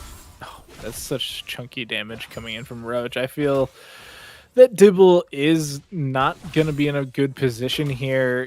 Getting counterpicked by Roach, you're seeing the skill level of this top laner, which, when you get stuck on Ornn, you can't always showcase it that well. But it's a nasty trade. Red is here as well. Are they going to try and force something onto Dibble? One more Q come down, double proc will go off as well, and that is going to be Dibble under half health. Is Red going to keep going? Is he just going to do it? Yeah, he goes in for the ultimate. Onslaught of Shadows is going to be coming out, but the knockback from the charge comes in. Red, he has some sustain with that Conquer. He drops the Ignite, and Dibble is forced to flash away. No kill on either side. He has TP though, so he will be able to get back to lane. I expect we'll see the Rift Herald dropped up here in this top lane as they are proxying the wave and knocking down some of those towers. So it will most likely be first brick for the side of Catalyst. But again, it's fine because, yeah, Dibble loses a ton of value in CS, in gold, and he loses his tower, but it kind of puts him in a position where if he plays it right... Ooh, the knockaway. Issei is sent way behind enemy lines as Demon flashes forward. He's not going to be able to get onto Alex just quite yet. He's going to be able to find his way onto Cloud, though, who does not even pop the ultimate, but is able to back away from this one. He is holding onto that one until the last second. He gets the knock-up, and the turnaround by Cloud is a killing spree. There's Alistar peeps him in turret range. Meanwhile, mid lane, that is going to be the petrifying gaze, so expertly placed by Kakari there in order to cancel out the coin. Gets a turnaround kill. Hypo counterjack once again goes down in the 1v1 in the mid lane. I do want to say that Mac did say Hypochondriac would be lights out this series, and it turns out that just means grayscale. I mean, that's absolutely fair, but Red is here, Issei is low, Kiba has no mana. Oh, no charging strike comes in from Red there, but he does force the flash, the pullback. Kiba is dropping down solo. The heroic entrance has to be used just to buy him space as Alex forces out the AD carry away. That is going to mean they have all the pressure for the second Drake of the game. Yeah, and I mean, that's exactly what we talked about at the end of last game. Get Red on a jungler that can make an impact early, that has a presence, and we are seeing it this game. He has been top lane multiple times. He has been into the bot lane a couple times for these fights, and now he's looking around the mid lane. He's secured a Rift Herald, both Drakes. This is what Red does when he's allowed to be a presence before 20 minutes, and you are showing what he can absolutely do as a top-tier jungler in this league, and why he's on this team for Catalyst, and why they're in the finals. Yeah, this is the much better performance that I had asked for after game one. This is the assistance that you need. typically when we see Hecarims in mid league, they actually don't do that much before, 10, 15 minutes. But Red has just been all over the place. And I don't know if it's just because they have the Ignite and so they feel more confident going into these skirmishes, or if it's the fact that Demon picked the Rek'Sai, which, especially with the Conqueror, isn't a threat early on. Maybe if it was the Halo Blaze Rek'Sai and things are kind of iffy in that situation, you don't see Hecarim just being so free with their engage. But Issei, oh no. That is going to be the knock-up into the pullback. Issei dropping down extremely low. Remember, he does all have a flash from earlier. Alex has popped the Swain ultimate. He's walking forward. He gets the pop on that one as well. Another kill picked up by the Swain. I mean, it's just domination in the bot lane, and now it's a dead Demon and a culling from Hypochondriac. And when your Hecarim is 1-1-3 with a finished Triforce in 15 minutes, he can invade the Rek'Sai that is basically useless at this point for free. That's going to free up a lot of space to also knock down this mid lane tower. There's still options, though. I want to make it clear that there are a lot of options for Glaive here, given the fact that not all 3 towers have fallen. They could still attempt a freeze in those side lanes to try and force overextensions from Roach, from Hypochondriac, and make ganks happen. But right now, they have very little options for vision and fewer options for ganks and opportunities. Yeah, the vision is going to be the biggest thing as we continue forward, because it has been such a Glaive strength. They are going to look to catch Red here with this vision advantage, but Kiba... I mean, Kiba was melee range with a Hecarim. He ends up surviving. They pick up a kill, another one onto the Rek'Sai. I would have liked to see that go onto Kiba personally, but it is allowing Demon maybe a little bit back into this game and will allow them some space to work in this bottom lane and to get some vision control of their own in the river. So well done by Glaive on that point, but we are looking at 2 minutes till this third Drake and still no power spike for the Kaisa or the Galio just yet. It is a bit of a slow game from Glaive here. As you mentioned, 2 minutes till the next dragon. Double Drakes have been picked up by Glaive so far. We are going to be on the Ocean Soul map as well. A fantastic soul for the likes of this Alistar, this Silas, this Swain as well. Another Colin coming out in the mid lane. Flash, great backstep by Hypochondriac in order to dodge away from the Petrifying Gaze. But Issei and Cloud have rotated up, and that means that these mid laners are going to step away from their fight. Somehow dodging out the Petrifying Gaze and still not being able to close out on the kill shows you the hesitance in Hypochondriac in this matchup. He's already been solo killed twice. He does not want to make that 3 times.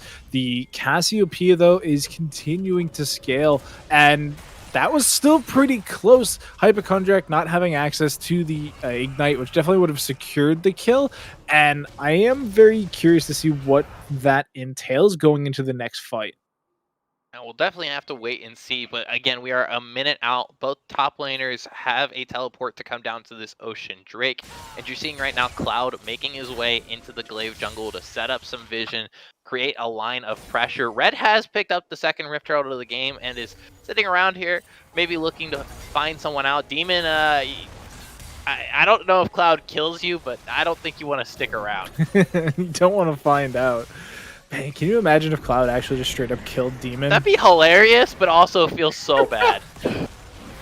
That'd be... Normally it's 80 carry in 2020, but I guess you can throw Rek'Sai in on that as well. Mid lane, the Rift Herald is going to get dropped down. Nothing going to be overforced by the side of Frost just quite yet, as they want to secure a second charge onto this inhibitor turn here. Great Petrifying Gaze is able to find 2. CE Red goes into the backside though, and immediately gets popped by Kakari. Dibble has to force away from the back of this one. Demon trying to go in and finish somebody off, but he's going to get trading his life. 2 kills over to Kakari. The calling though is able to find its way onto the Cassiopeia as Alex is able to finish that one off. It is a 2 for 2 at the end of the day, but all the pressure is going towards Catalyst Frost as they find themselves yet another turret, this time breaking the mid lane inhibitor. Yeah, they win the fight. Yeah, go ahead. I was going to say, they win the fight and still lose the objective, and if that isn't a sign of this game, I really don't know what else you're looking for. I don't know what else you're looking for, but also on the other side of things, I have concerns about that inhibitor being broken this early into the game by Catalyst. That is just offering a ton of free gold. You are saying as Catalyst, we are going to secure this Drake, we're going to secure the Baron in the next 5 minutes, and we are going to end the game. Or we are at least going to create other inhibitors being knocked down and end the game soon afterwards.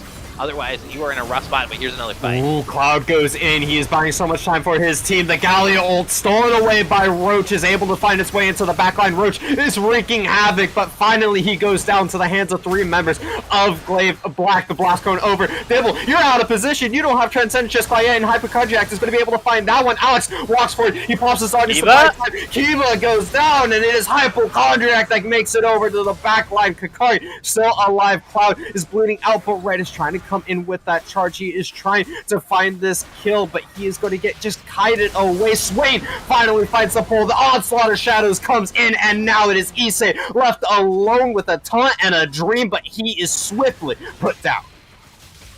Why fight in that instance if you're the side of Glaive? I know it looked close, but you don't have ultimates after the inhibitor fight. You don't have options, and it's not a Drake that you need to be fighting for anyways. It is not the Soul Dragon. You don't have power spikes. You could have just said, you broke our inhibitor, fine, we'll give you the Drake, we'll take the free extra gold that you're sending our way with these minion waves, and we'll try to get to our second item, we'll try to get to a stronger Kale once we hit level 16, and we will then fight you at the next objective, once our power spikes are up, once our ultimates are up. It is a sloppy choice from Glaive, and they pay for it dearly. Yeah, and they're going to continue paying for it because it does still give over the soul point. It wasn't even like it was stolen away in a valiant effort to try and stave off the soul. No, that still went over to Frost. They're still on this timer to get the Ocean Soul, one of the best souls you can pick up. And so now, like you said, Ashley, it is, the race to 2 items. They are sitting on 1.5 for the most part, but Kale doesn't have a mythic. Galio doesn't have a mythic, and the rest of the squad is barely picking up pieces. And granted, I don't know what mythic Galio gets here. I probably would like to see the locket having been completed already. But he's going Imperial Mandate. It's good, but yeah, it's questionable. I would like to see a little bit more shielding. And so, I mean, that, I guess, comboed with the jungle pick so far is leaving me wanting, as we do see Demon just cold. Aww. Demon gets cold from across the jungle. He's gonna go down. This Baron has been started up by the side of Frost, and with no smite available, they are gonna be able to secure this one. Valley, you were saying that by taking that inhibitor, Catalyst Frost are guaranteeing this Baron, and sure enough, at 22 minutes, they have picked that one up so early into the game. They are looking to close this one out quick. Oh, how the tables have tabled. Catalyst Frost are the ones picking up the Baron at 22 minutes. They are the ones putting all the pressure on Glaive Black, and it feels like Glaive has no answers until they hit 2 items, until they can absolutely make a fight happen. They are just lost in the sea of Catalyst Frost's pressure, and you're seeing the Baron right now. They're not even going to do a 4-1 split properly. They don't need to. They could just 5-mana lane because they know that Glaive cannot fight them at this moment in time. Yeah, I mean, they also have the Alistar, right? Like, the epitome of just go now champions. Flash is available, Unbreakable Will is available. They don't even really need to wait for somebody to step out of range, right? Like, they could just be like, oh, Kai'Sa's within, 70 Teemos of the tower, just kill her. And, this is something that they're going to be setting up, as we do see multiple members rotating into the base to try and just spearhead this top tower to make sure that they can close that out and, pick up a second inhibitor. And they want to do this quickly because, as you probably can't see, in chat, they are pinging the Ocean Drake. So they know it's in 1.5 minutes. They know they want to be in time for it to secure the soul. And look at this. Perfect timing. They take the inhibitor here. They go back to base. They've rushed to the dragon. They're there first. They're placing their wards. They're setting it up. And they're probably just getting it for free. Yeah, and this is where the decision-making of Glaive is crucial. Do they try and fight over this Drake? Do they say, hey, I need this Drake in my hands now. We need to stop them from getting this Ocean Soul. well, this is our last moment, or did it say we need to try and stall? We need to try and survive until our inhibitor comes back up, until this Baron is gone. We'll fight at Elder Drake. We'll make sure that our Kale hits level 16, gets 2 items. We're going to just try and make it for as long as we possibly can. I think that's the play personally, but based on their rotations, it looks like they want to contest. Yeah, they might be. Oh, go ahead, Loud Thoughts. Yeah, they're definitely going to be trying to make their way slowly but surely down towards this bottom side of the jungle. Ocean Soul going over to the side of Catalyst Frost would mean doom for sure for the rest of this game. Trying to burn through a Silas and Swain that have that additional healing on top of their natural sustain seems like it'd be a pretty daunting feat for the side of Glaive Black. Yeah, and I'm wondering if they're already thinking about next game as this just absolutely goes down for free, because this margin of error here for them to come back is pretty small. I think, yes, they have the Kaisa, the Kale, and the Cassiopeia, but the biggest thing, and Valley's talked about it time and time again, there's no tank here. There's no front line keeping those carries alive to make sure that they can actually do these big damage outputs that we know they're capable of.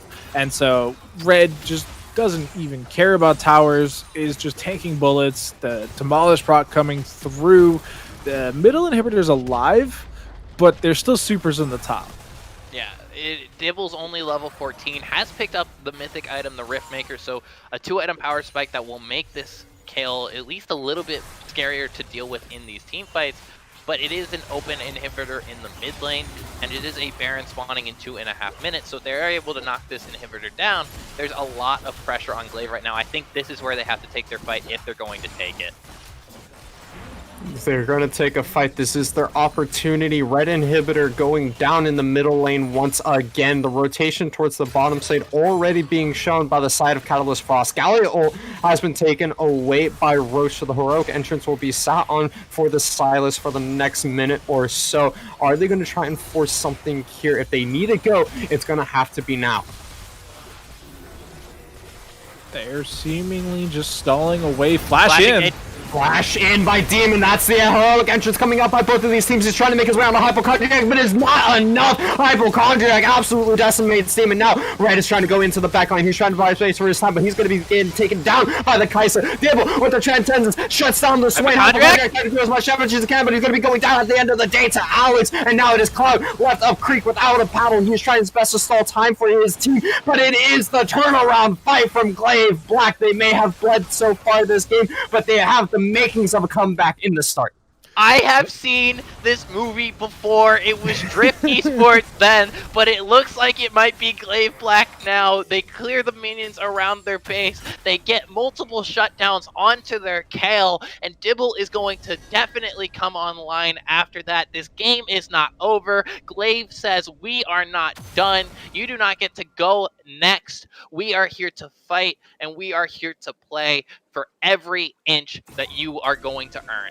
Valley, you said it yourself. They borrowed the Drift Tech Rek'Sai. Looks like they're trying to steal a little bit more of that sacred technology, but there's still a long way to go. A big hill to climb and a lot of tarmac to drift through.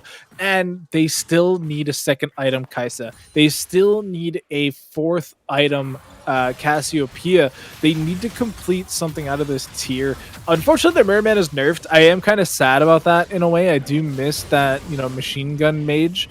No, I don't. I miss it. I know nobody else does. Yeah. Yeah, I know you Loud Thoughts. We're not talking about you right now. Your lane is not a topic of conversation.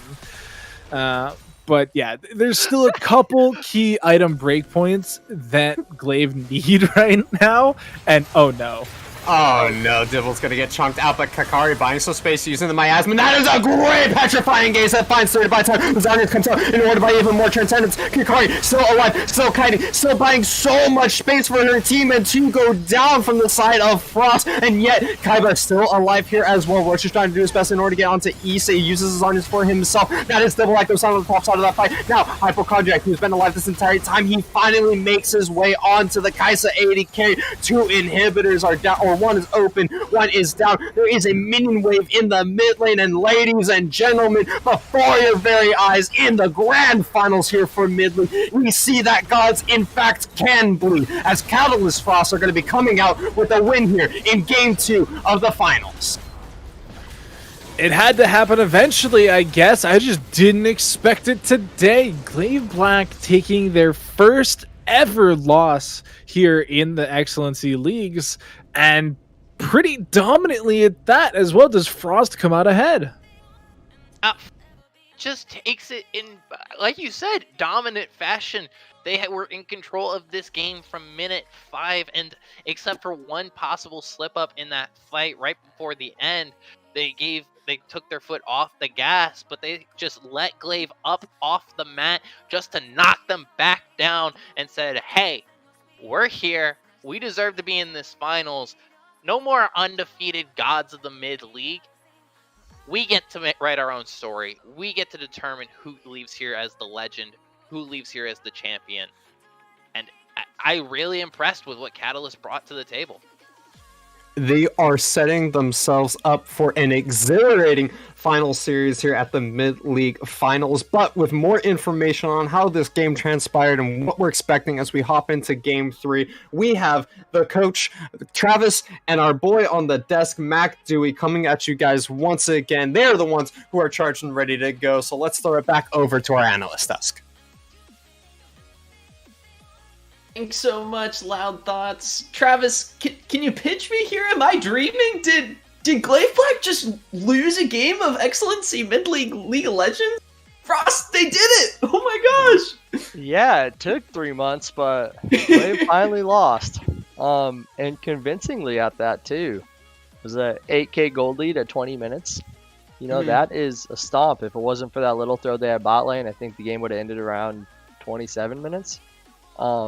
But they ended up closing it out at 29, which Glaive all season talked about how they've been ending games, and the casters talked about how they've been ending games before 30 minutes. Well, they just lost a game before 30 minutes. Hey, win fast, lose fast, maybe sometimes. But that is really important to bring up.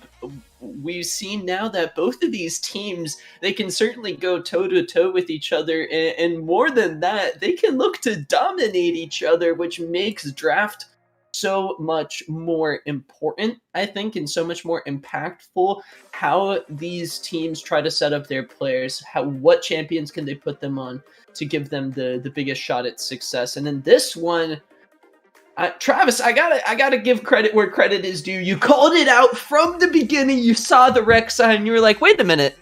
That's not a take for Demon. Time out here. Yeah. Wasn't a shiny moment for him. He had the same star as the Drift Jungler last week, where the Drift Jungler started out really slow again. I forgot what he was. He was something like a similar 1-4 score. But that guy's a Rek'Sai main, and he actually pulled it around somewhat. I don't know if Demon's a Rek'Sai main. I think he's more of a Sejuani Nunu main.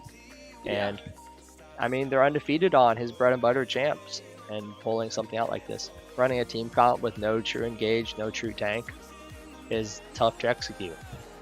And It really is tough to execute. We heard Valley, I know, talking a little bit about how that lack of tank really kind of, it showed, I think, quite visually how that it kind of challenged Glaive Black. They had to have pinpoint precision and accuracy with their execution, and the team fights were really, really hard, whereas especially in the bot lane, I think simplified things. They came in with a solid game plan, and I think for the first time we saw Kiba and Issei lose lane. Yeah, so some people I know consider the Swain bot lane like a cheese solo queue pick. Yeah. Maybe Frost just went full solo queue on them, you know?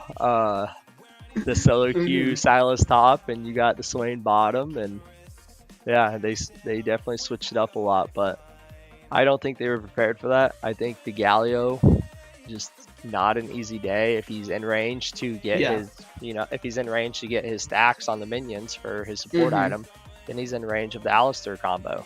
And the Alistar combo feeds right into Electrocute Swain with his passive and E and Q. So Galler had a tough time. The Kaisa got just about one shot a few times.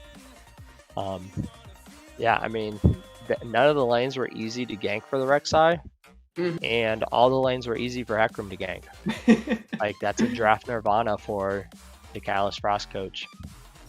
And that's really, I think, what we saw stand out against Catalyst Blaze. They were able to get these lane matchups that put Red in a position to kind of just have a field day. He wasn't as much in the enemy jungle as he was last week, but it was still, he was much more proactive, which was one of our complaints from game one. Frost, they made the adjustments necessary.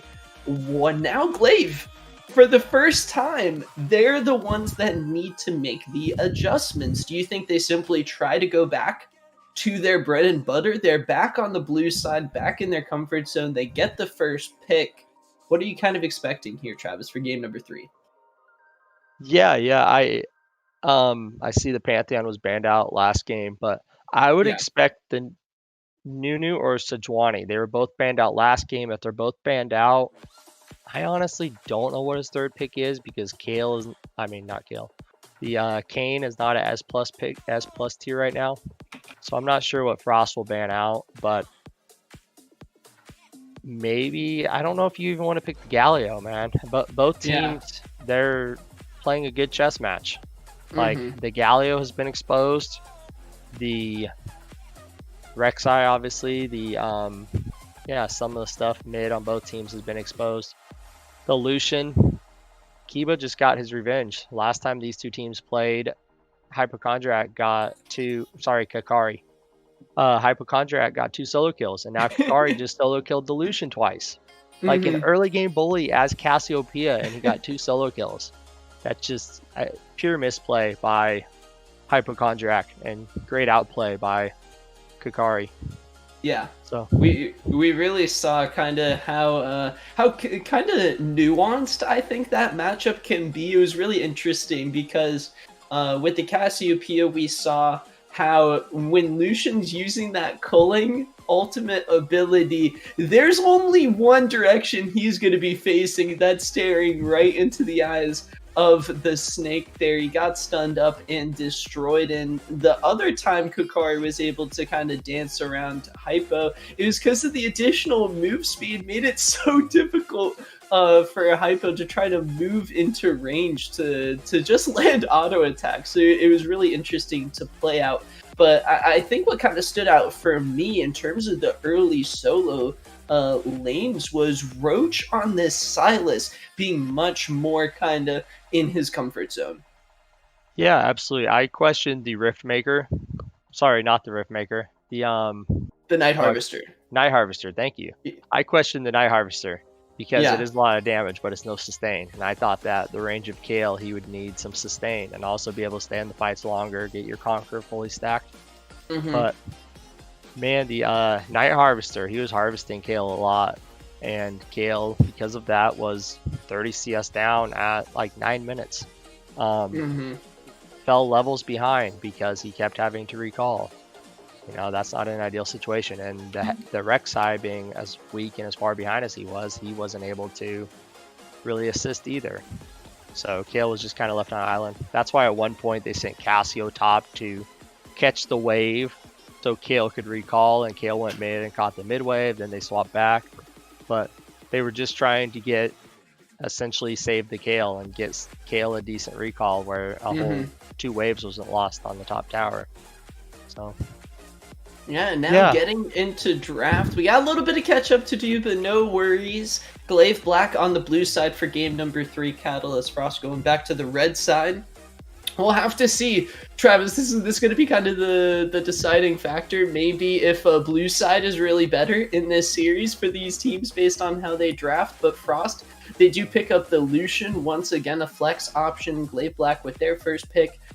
Pick up the Hecarim. And these bans, actually unchanged from game number 2. But Frost, they're mixing it up. They picked this Elise. How do you think? How do you feel about this Elise pick, Travis, into the horse? I know that the jungler likes it.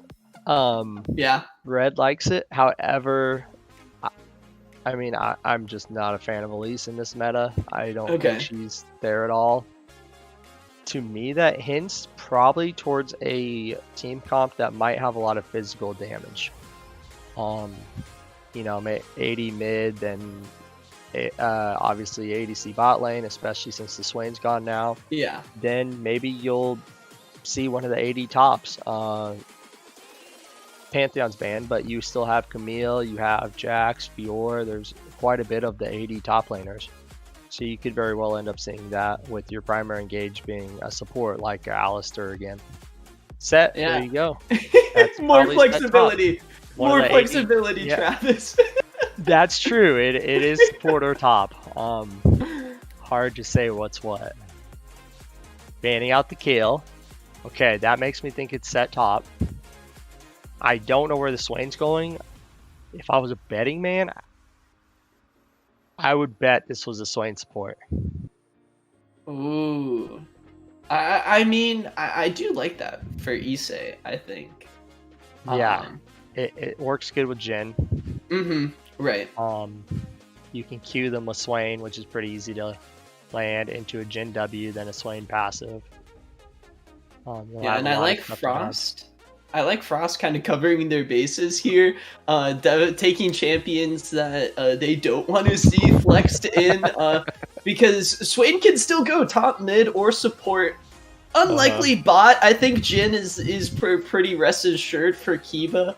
It is going to be the Leona banned away by Glaive Black this time around. But I like Frost. They take away the Cassiopeia that Kakari just looked so good on, especially with Hypo very likely going back on the Lucian. Take away that matchup. Hypo very likely going to feel pretty comfortable in whoever he's going to be playing. They removed that LeBlanc ban that we actually talked about a little bit in game number 2, Travis, that we were kind of questioning. Yeah, I don't... Okay, well, there's the Malphite. That Malphite pick is an excellent pick here. That's huge for Glaive. Yeah, if that... I mean, they could still flex. She's not enabled, I believe. Yes. So this is a meme pick, I believe. Meme hover. Yeah, I think it's a meme hover as well from Issei. It is going to be the Victor. Oh, Victor? Swain support. Victor is not OP anymore. Into Lucian.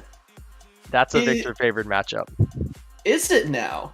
Yes, absolutely. He outranges. Okay. We've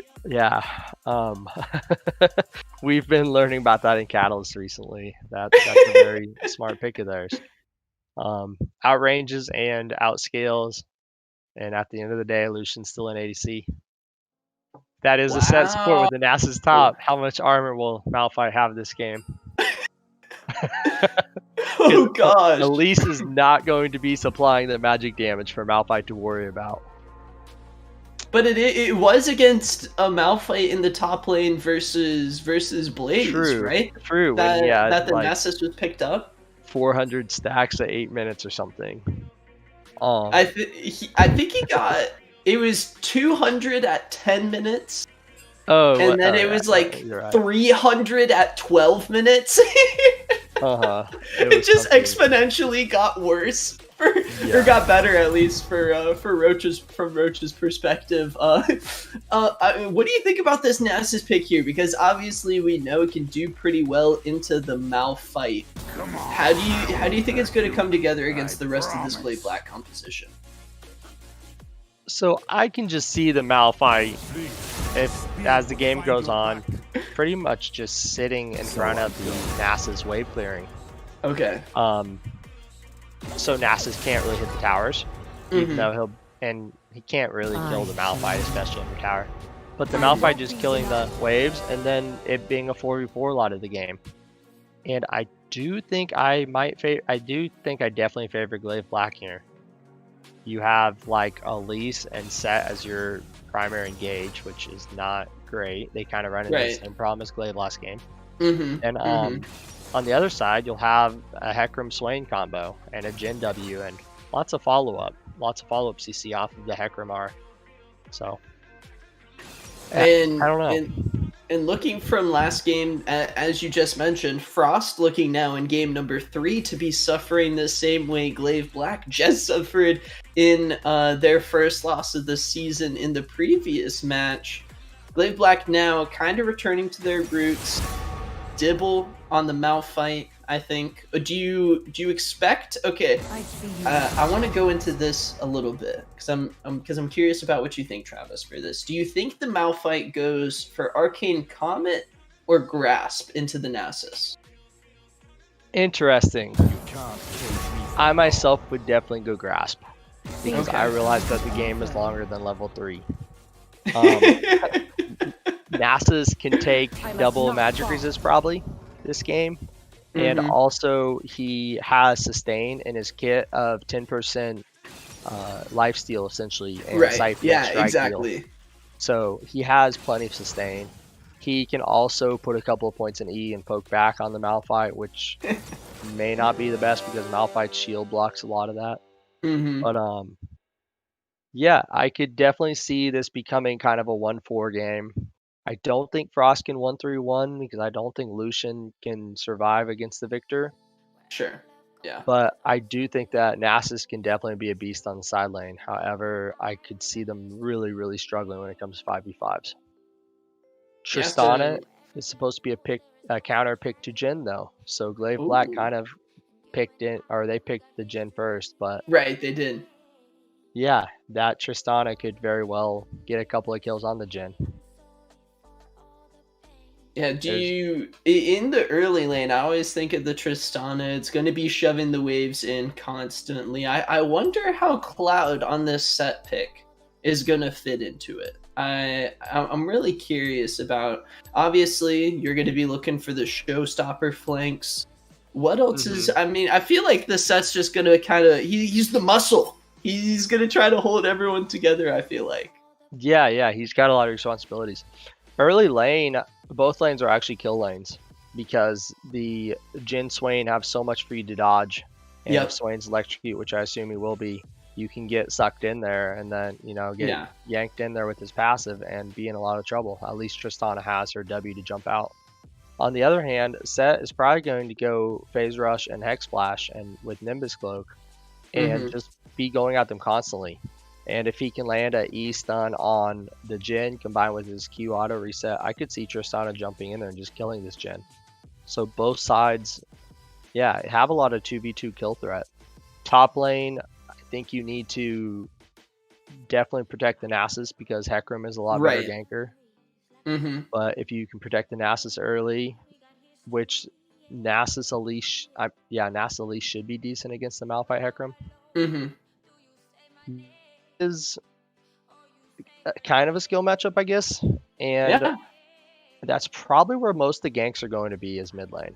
Mid lane and bottom. I don't expect, actually, despite top lane being a swingy lane, I don't expect too much attention there. Yeah, just let the tanks and their pool noodles fight it out up there. We are going to go into a quick break, though. I think our casters are all charged up and ready. Loud Thoughts, Doctor, and Valley, they're ready for game number 3. It's back to best of 3. Both of these teams managed to take a game apiece. Both teams able to dominate one another, picking up victories in under 30 minutes. Now the adaptations come through. Now the big brain drafts are activated. Don't click out of that browser. We are going to hop onto the Rift for game number 3 in just a little bit.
Welcome back, ladies and gentlemen, as we're going to be hopping into Game 3 here in what has turned into a back-and-forth series, 1-for-1 apiece here between Glaive Black and Catalyst Frost. We're hopping onto the Rift for our third series here. And Valley, I want to kind of get started with you. We have a very different draft than normal, and a lot of questions coming around this one, particularly around this Elise pick.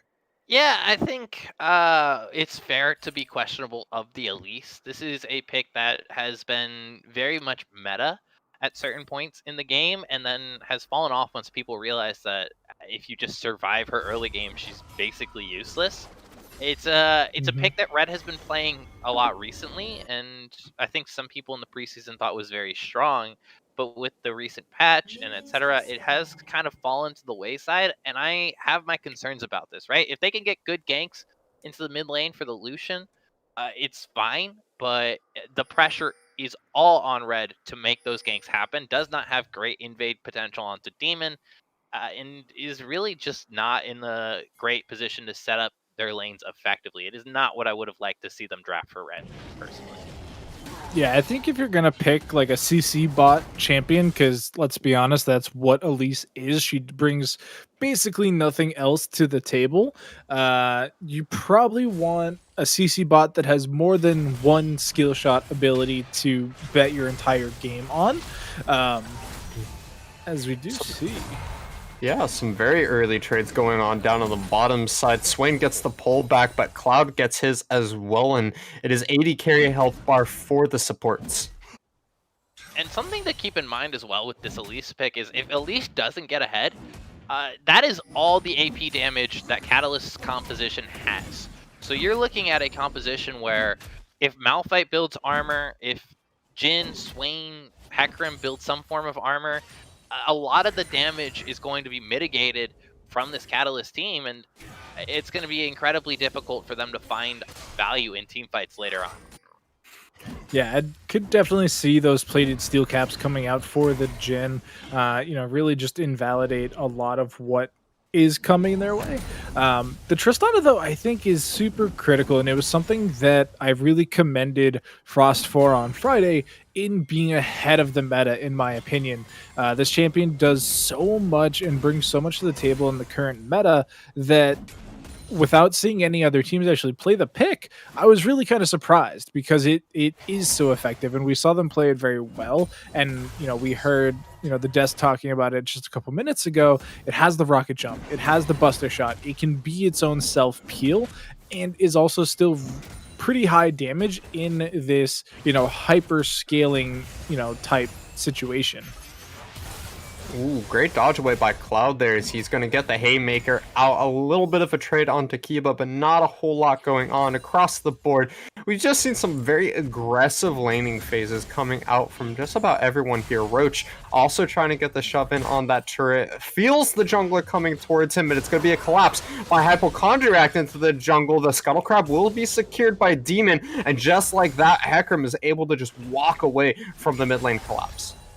And you see how little pressure that even Lucian and Nasus can put on in this early game. Red's going to miss the engage, and Kikari's just going to walk away.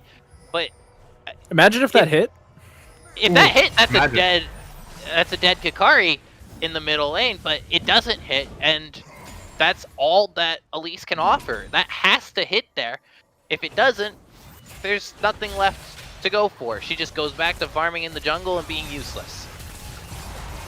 Again, another pullback, another Haymaker by Cloud. I can't help but feel like these Haymakers are coming out a little bit early, though. If he waited just a half second longer, he had a full charge on that shield punch of his, so he might have been able to do some more damage. Instead, Cloud loses half of his health bar on the exit out. No Haymaker available to return said damage either. Yeah, something to note about that. Go ahead. No, go ahead, because I was just going to talk about Elise again. And yeah, something to note about that. Yeah, so no, we don't. Something to note about the Haymaker thing is what we're seeing from Cloud is he's going in for these engages, trying to get on Issei in opportunities where Kiba is not quite at his fourth shot, as there's the engage in. Ooh, speaking of fourth shots, he had it there ready to go. Alex drops down extremely low. Ignite taking away, but will not secure the kill. And as we keep flipping back to the mid lane, Hypochondriac putting so much pressure onto Kakari, not allowing him to back here and just constantly forcing him to reset, is going to end up forcing the teleport out in order to catch the wave that he was finally able to shove in the turret. And now it is Kakari that is returning the favor. Yeah, Dark Harvest stacks being procced down in the bottom. Alex, Nerves of Steel not even blowing the heal there when they were taken so incredibly low, making sure that they are going to keep that in the back pocket for, you know, the next trade. And the bot lane is such an interesting one right now because it's Set versus Swain effectively, and that is not a matchup we probably would have seen in a competitive setting a month and a half, 2 months ago. It's definitely not a matchup we would have seen in a competitive setting. We would have seen Set in the bot lane, but the Swain is really where the question marks come in. Set, ever since release, has been flexible across multiple lanes. It's just been a very strong pick in general. Hasn't been as OP as maybe some of the characters that have come out around him, but it was definitely strong and a little bit overtuned upon release, and has found a solid place in the meta as a solid laner, is able to push lanes effectively, and is able to create a lot of pressure with his CC. As the first Drake is actually going to go the way of Catalyst, they have the priority in the mid and the bottom lane, as Tristana usually naturally does. So that is going to be a free objective for them, which is good given the lack of scaling they have in their jungle and their mid lane.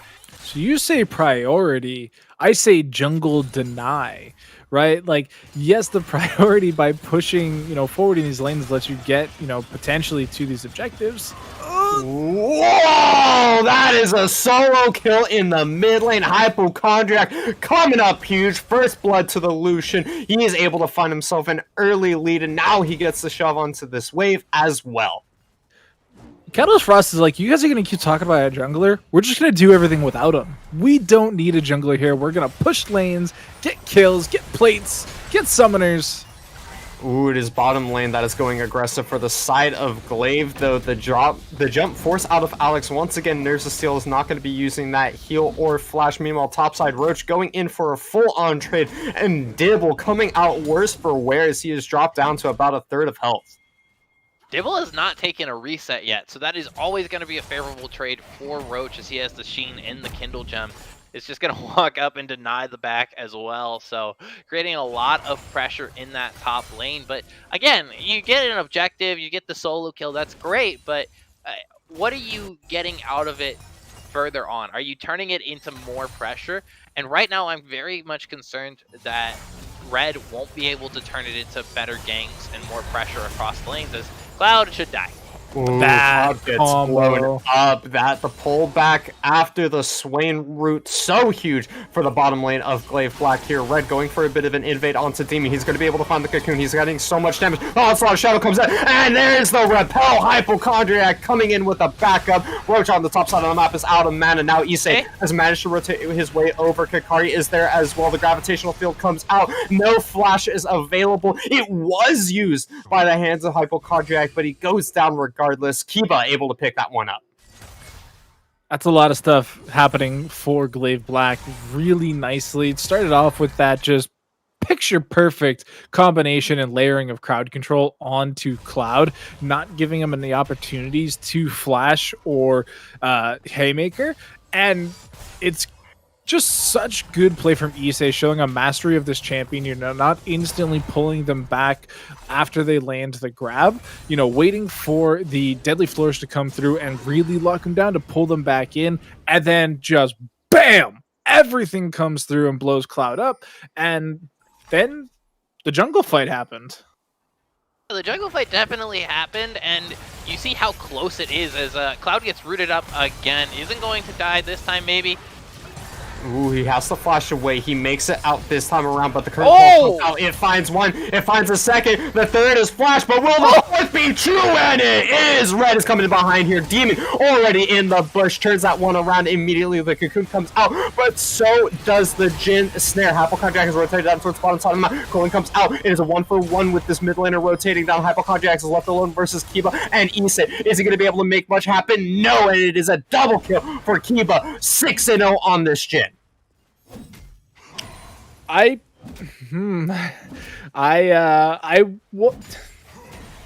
Kiba's pretty good at Jin.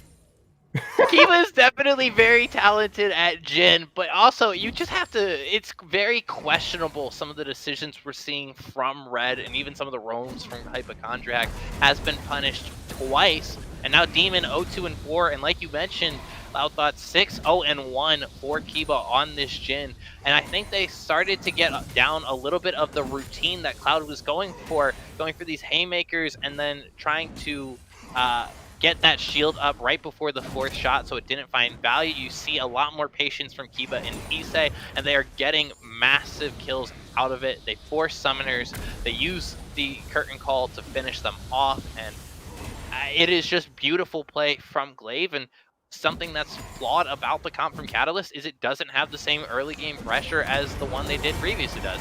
Unstoppable force, onslaught of shadows, the ultimate combo. Roach is trying his best to sustain through this one, but he has very little mana. Uses his flash in order to buy some space, but there is nobody coming for the rescue here. One more auto attack out of Demon is going to be able to pick that one up, but Red finds the cocoon. He's going to get CC up by the gravitational field there from Victor. Is he going to be able to make his way out as we get to the bottom lane? Kiba blows up Alex, and Cloud is short to follow. The ultimate coming in to buy time, but it is Issei with the ascended bird form that he's able to pick up a kill for himself. Hypochondriac on the top side of the map slowly made his way up there, but was able to finally pick up Dibble. It is just a bloodshed across the map. Yeah, lots of interesting scenarios happening on that top side. It was a lot of, trickling in of champions. Really started off kind of strong for Glaive. They get the very slow pick onto Roach, who, without having completed an item, was still pretty tanky and able to survive for quite a long time. Red is able to get over the wall and actually trade back nicely without going down until the very end. But at the end of the day, I don't know if it really favored Frost that much in the grand scheme of things. Yeah, and just like that, we see Hypochondriac getting bursted out in the mid lane, has to dash over the wall and reset to keep himself safe, which means with bottom pressure, Kiba doing so well in the mid laner for Frost gone. That is the second Drake of the game, secured by Glaive Black here. It is going to be a Mountain Soul for this game of the series. Mountain Soul is only going to favor the side of Glaive more, as Alex is dead. Kiba, you're disgusting. Issei stole that. Yeah, Issei definitely stole that, which if I'm Kiba, I'm a little bit upset about, but it's fine. As Demon finds Cloud in the jungle, I don't think Cloud can kill him, but Demon just walks away, and now we're seeing that, Demon hasn't had the biggest impact out of the Hecarims we've seen in this series, but he has definitely been around these fights where he needs to be. He has denied Red a lot of value in these fights, and Hypochondriac's going all in on Kakari. Yeah, oh my goodness, the 1v1, he gets the double dash up, Gale Force for this mid laner. Hypochondriac is able to dodge away from the gravitational field and finds himself yet another solo kill in the mid lane. Is this solo queue, Doc? This is something. I mean, we're seeing the two early game bullyish, not bruiserish, but bullyish marksmen just styling on the rest of these nerds. Like, they're 7-0-3, 5-2-0, over 100 CS already, and it's really going to be Hypochondriac versus Kiba for basically the next 20 minutes. It is an army in the top lane, though, as three members come up. Kiba is legendary as he shuts down the big old Doge in the top lane. As a update for our Twitch viewers here, Roach sitting at about just over 300 stacks at 14 minutes into this game. His scoreline may not reflect it, but his stacks are going strong. definitely going strong, and he still has a long way to go before he becomes that raid boss Nasus that we all know he can be. But my concern is, again, coming back to this Elise. I hate to beat a dead horse, but I hate spiders, and I'm more than happy to stomp them out because Elise is doing nothing in this game, has had very little impact. They haven't really controlled objectives other than the one they got for free in the first like 6 to 7 minutes. Hey. She's just, I'm sorry, she's just not going to make an impact the later this goes on. She can't even fight Kakari. Yeah, she's full red buff. CC'd by the gravitational field. Red buff in tow for this Elise, but Nasus nowhere nearby to be able to help out on that one. Hypochondriac back in the mid lane, trying to find his way onto Dibble. A risky business when there is so little coverage around the river for the side of Frost. Top side, though, Alex is going to have to flash away from that one. Curtain Call comes out. One dodge, second one dodge. Is it going to be the third dodge as well? Yes, the fourth shot comes through, but it does not matter if it lands. So Rift Herald has been dropped on the top side as well. So we do see Kiba currently having 13 Dark Harvest stacks at 14 Dark Harvest stacks at 16 minutes. Ooh, Demon gets chunked out. Elise finds the kill on that one. Dibble gets to find a great unstoppable force though the corner, trying to buy as much time as possible. Unfortunately, Repel will not save this Elise as Kiba is just on a rampage. Double kill, and Issei finds the third in the top lane. So many members sent into the top side to try and shut down this bot lane, but it is not enough. 16 Dark Harvest stacks. It's a 2-for-4 in the end, and again, they can't touch Kiba and Issei. They have no options to get onto them. Their engage is minimal at best. It's basically Cloud trying to flash and get a showstopper onto this AD carry, and if he can't do that, there are no options to get there. Hypochondriac can't get there with Gale Force because he just gets Gale Force away in return. And the Elise cannot get through all the bodies in front of him, and Nasus is just trying to walk forward, but can't even survive the amount of damage Kiba is producing at this point in the game. There's not a lot of options for Catalyst going forward. We're coming up on the third Drake of the game. It is 1-1, but all the cards are in the hands of Glaive right now as they are up about 6k. It's looking pretty good for them. Their Dragon Soul might not actually even become a thing this game, just at how accelerated this has become. We are setting up for the third dragon of the game, but we're going to need at least 2 more after this one as well. So that does put us at roughly 29 minutes if they're able to get the next dragon on spawn. And they already took top tier 3. Ooh, Hypochondriac dropped down extremely low. That's a flash. That's an ignite. Will Hypochondriac burn out? He does. Cloud trying to buy some space, unfortunately, is not going to be able to get any there. Fourth shot from the curtain call goes wide, and it's just going to be the mid lane turret taken right before the dragon spawn. Demon is going to be able to solo that one up. So a kill, a turret, and another Drake for the side of Glaive. And they aren't done. They're pushing down a second turret in the mid lane. Red and Cloud have no options to answer. You don't have even a singular item on your AD carry. Dibble has joined the fray and said, hey, I'm here too, guys. Don't forget about me. Ooh, great dodge away from the unstoppable force, but it is not enough as Dibble is already over the wall. Demon comes charging in off of the back of that one. The Colon comes out, but it is a little wide. He's still going to be able to pick up a kill, but flash forward, he finds a second. Is this the turnaround that they need? No! Fourth shot from Kiba off of the flash. Not even fourth shot, just a crit. Kiba is massive, 13-0. Another inhibitor turret is going to be dropping down. They may just pick up 2 inhibs for this. They absolutely will pick up 2 inhibs for this, at least 1. And they are going to base because the Nasus is still pushing, so they are a little bit worried about that. But at the end of the day, this game is all but over. There's a Baron spawning in 50 seconds. If they secure that, that will be the end of the game. Glaive is saying, hey, you made us bleed, but you did all that work for only a scratch. You did not hit us with a wound that actually matters. We're still the kings here.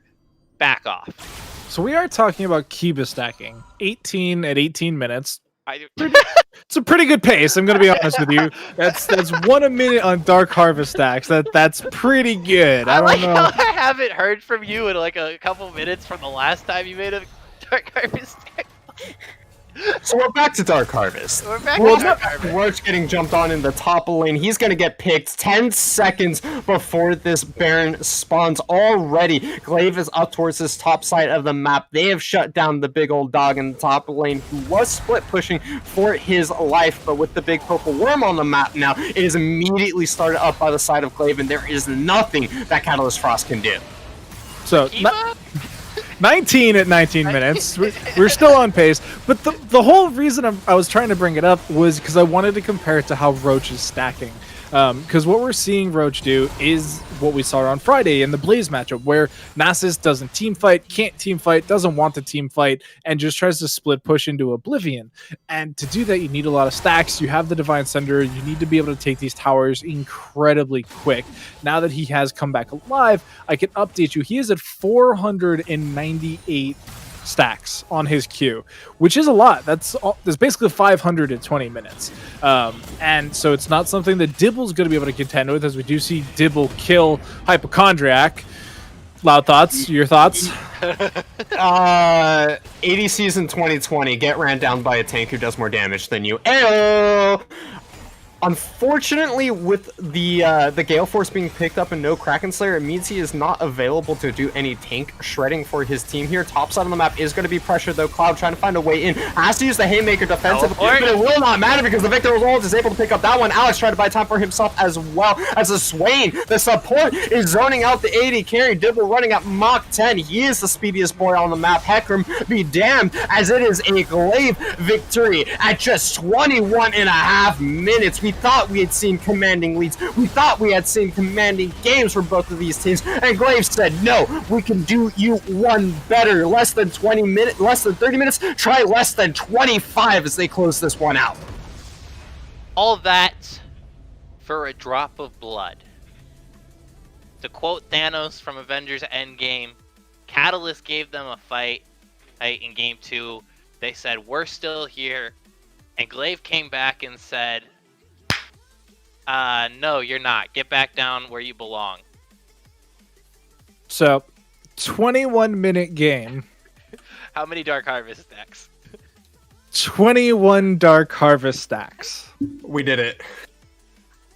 We did it, ladies and gentlemen. 20, 0, and 21 was that Glaive Black bottom lane. There's no answer to that. Like, that is a draft and pre-5 minute issue, basically. Because once those get out of control, there is no answer. And I'm gonna want to hear Coach Travis's thoughts, because they were saying that Tristana was the counter, and Alex got embarrassed on that Tristana pick. So I don't know what you go into game 4, right now. I just don't know.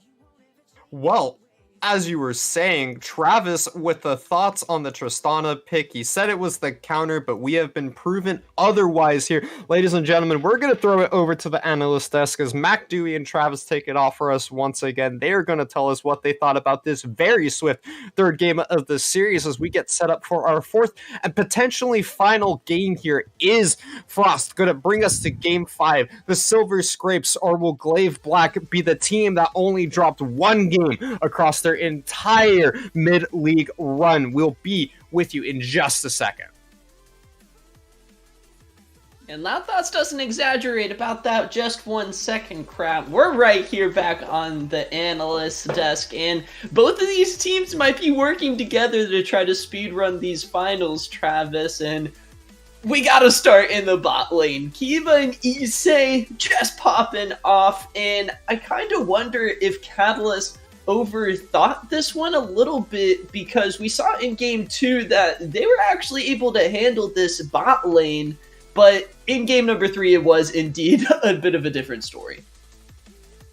Yeah, I'm curious if this is just a Swain diff, because Swain kind of dominated game 2. Alex was unkillable, did so much damage, and then here we go again, Swain and lane.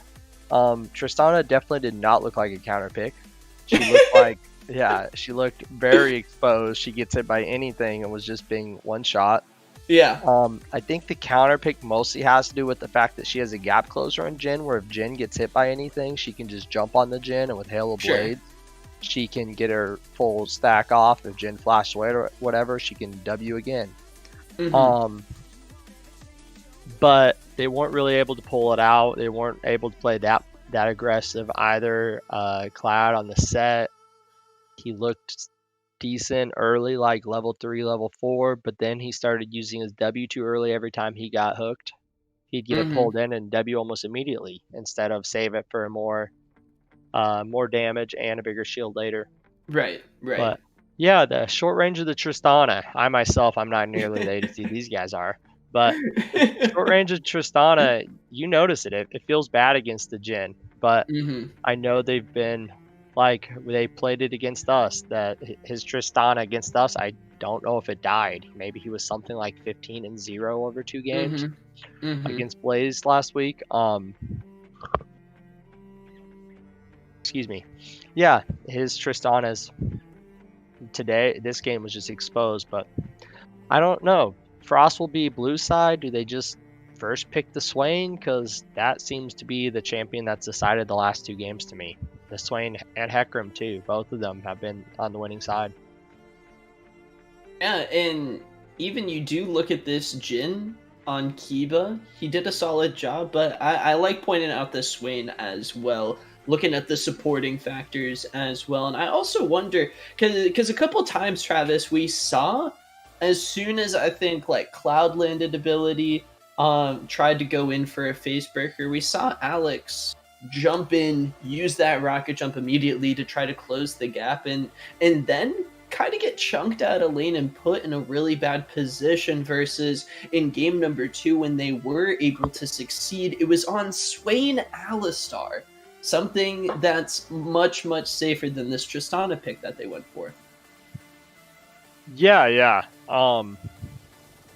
Again, the Tristana is really short range. That's so tough, that the rocket jump can be the play that gives you the extra damage to get you the kills and snowball you. It can also be the Ezreal E N25, it can be hit or miss. It can be like the ability that gets you the win and snowballs you, and you turn into this hyper carry with the longest range in the game, or you can be defeating Tristana from solo queue. It's tough, and she takes a ton of experience to figure out what to do, when to do it. Also, it takes a lot of trust in your team. Yeah. Hoping that they basically engaged without some, a Hecarim sitting in a bush. Because if a Hecarim sitting in a bush or whatever, or Malphite has R and you just use your escape, then you're dead. Yeah. So it's tough. The Elise pick, I questioned it, and I still do. I mentioned it to you during the game. I would have liked the Echo right now is OP. Yeah. He's one of the best. The recent changes. Yeah. Exactly. His passive went from, I think, 150% to 250%. So he actually shreds jungle monsters. He was already a good champion, thanks to Protobell and Riftmaker, I think, are both viable. And the other one that I forgot last time too. Night Harvester. Night Harvester, thank you again. So Night Harvester, all 3 of them are awesome on Echo. So you can go any one of them. He's awesome. I don't know if he's in the wheelhouse though. Lilia, I believe Red's played that already this season. I would have liked her a lot more too. She seemed to fit a lot better and bring probably more magic damage. Because Malphite's not going to care about, and Hecarim are not going to care about a little assassin, Elise, AP damage when the other 4 are physical. So I noticed, we actually are going to hop into draft, Travis, but I'm going to let you finish off that last thought. NASA's changed up his build a little bit. Last week it was Frozen Heart. This time it was Divine Sunder. Probably more kill pressure, but a lot less stats, a lot less stacks, and a lot less mana. We have the same 3 bans from Frost again. Pantheon, yes, we do. Sejuani, and probably the same. What's the 3rd ban? Let me predict it. Anivia? Anivia? The egg? Or do they pick away? Oh I my! wonder if they get rid of the Lucian now. I predicted the Anivia. Well, when do you go Cassio? Oh, Do you they go could do it Cassio? early. Yeah, exactly before bans. Ooh, they stole away the Hecarim. Hecarim Swain. Swain might be a flex still. Swain is just so flexible. But how would you feel if it was Lucian in the bot lane against the Swain? I feel like that would be pretty even. Yeah, yeah. There you Oh, go. His big brain mobility will help out. Travis. Yeah. What would be in the wheelhouse of jungle here? Yeah, we were talking about these other options just a little bit ago, Travis. Now, Red, what's he gonna do this time? Which pill is he gonna pick? I like this Silas Silas lock-in. is technically a flex between mid and top. Lucian is a three-way flex. You have to consider he can go top. Mm-hmm. You pick something up there that beats Silas, you could definitely send the Lucian top. Actually, Silas could be a jungle too. I think he's pretty bad jungle right now, but anything can happen. Wow. Ooh. Wow. Ooh. Okay, Travis. Okay, Travis. Here we go. Draft adaptations. It's game number 4. It's grand finals. In Catalyst Frost, they can't afford to lose another match. And in this deciding match, they're going for the Vi jungle. Yeah, I'm not opposed to the Vi. Oh my gosh. But think about who she has ult. Okay. Swain, who has his ult, and probably Hourglass pretty quick. Mm-hmm. Hecarim, who has an unstoppable. Yeah, Yep. exactly. And can be a little bit tanky. Then Fizz's E perfectly counters Vi, as well as he also loves to build Hourglass. Leona, Jin. Oh yeah, you better get Kiba off of Jin. Yeah. You don't want him having another 16 kill game or whatever exactly that was last game. That was nuts. Yeah, Crazy. I think somebody wrote in chat that it was a 20, 0, and 26 bot lane last game. 21 assists. Oh, 21 assists? Okay. Only 20, Oh, 0, and right. 21. Sorry. Only, Yeah, you he's know? just got to step it up. He was about 5 assists short that game. They gotta run it down more. Gotta make it more like can't look too clean. Okay, double ban on Kiba. And they took away his Lucian as well. We a lot don't of the know top tier ADC is gone. Yeah, but 3 of the Glaive good get the ones. first pick. He still has Caitlyn in his wheelhouse. And Ezreal Misfortune. too. Yeah, Ezreal as well. Kiba's fine. Yeah, he's got plenty of picks. Ezreal's fallen a little bit this patch, but he's still maybe around 10th. 10th best ADC, but if you're just really good on it. Oh, I don't how could we know about forget? that. How could we forget the Kiba Classic? Yeah, but so Samira only works off knockups. Are they going to go? Wait, maybe they'll go Swain top and Rakan support. That would give the Samira a knockup. Ooh, what other? Cause would Thresh? Oh, also? that seems terrible. Whoa, wait, what? Oh wait, so Lucian bot. Yeah, looks like Lucian bottom. Okay, Catalyst Frost. I mean, spicy picks. I mean, they're keeping us on our toes here. I don't think Jake's script for how finals were supposed to go and how your crystal ball was working earlier a little bit. I don't know if this was in the forecast. Cloud does get his signature bard, Glaive Black. The Alistar was a bigger threat. He gets back on this kind of comfort pick, but I wonder if the Vi is enough, and the Silas is enough to give Frost the push they need here in game number 4, because just like in game number 3, Travis, they don't have like a super tank, and we see Garen locked in for the top lane. What is going on here in finals? Is that a actual pick? Have you heard anything that's a mistake, or is that their actual pick? and we confirm it's real. It's real. Those are the picks. We got it, Garen.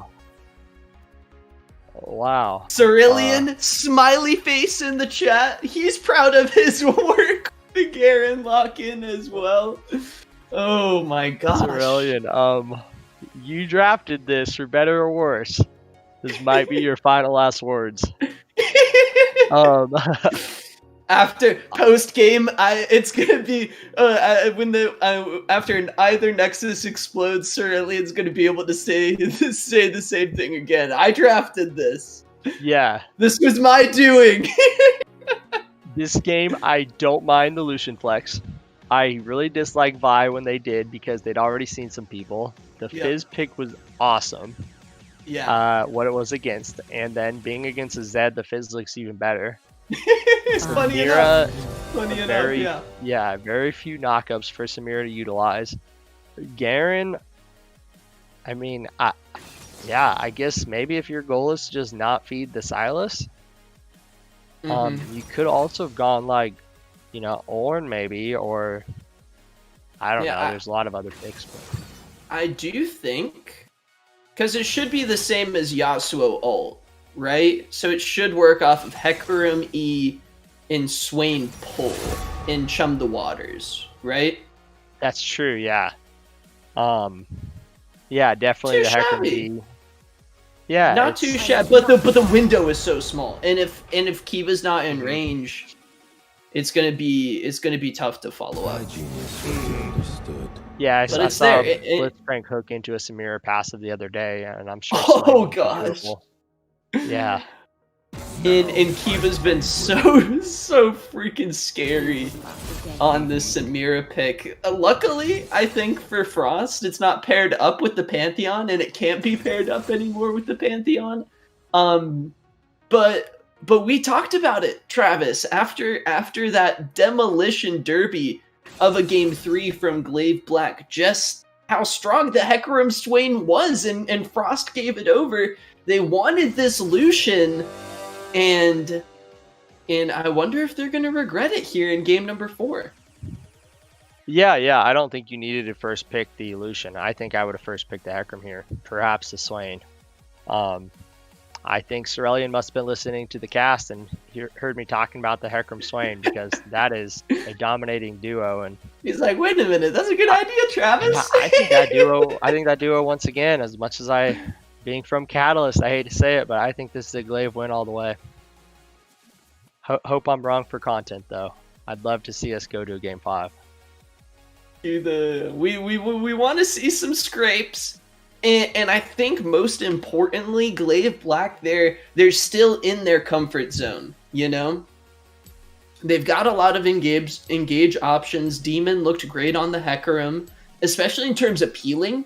Once Kiba got fed, Demon did such a great job making sure that Kiba was able to make his way through the fights. Do you think, Travis, for game number 4, we've got a lot of funky lanes? Are your eyes still going to be glued to this bot lane? Yeah, I think it has to be. Fizz just counters Vi and Zed too much. Right. Hecarim can definitely gank the Zed, but the Fizz should be really safe. I think that Vi could definitely just destroy the bot lane, and Hecarim could do the same as well. Both of them could just destroy the bot lane. The Silas might be overexposed. Silas is vulnerable to Hecarim ganks, just like last game. I still don't think that this is a traditional Glaive comp, because like I've been saying all night, I think that like 2 to 3 tanks is really their thing, and you consider Garen, he'll probably go Divine Thunder, and do a lot of damage. I wouldn't, maybe Trinity Force. I would not consider him a tank. Prowler's Claw. I've seen it. Prowler's Claw Darius is more common, because then he instantly W slows you and you just instantly die. But instant death. yeah. Prowler's Claw into Garen Q, Garen R, and you die. That'd be a lot of fun as a Lucian. But it'll be a spicy game for sure. There's going it's just not the Glaive comp. It's not the Glaive like typical thing of the 2 or 3 tanks that I was expecting to see all night long.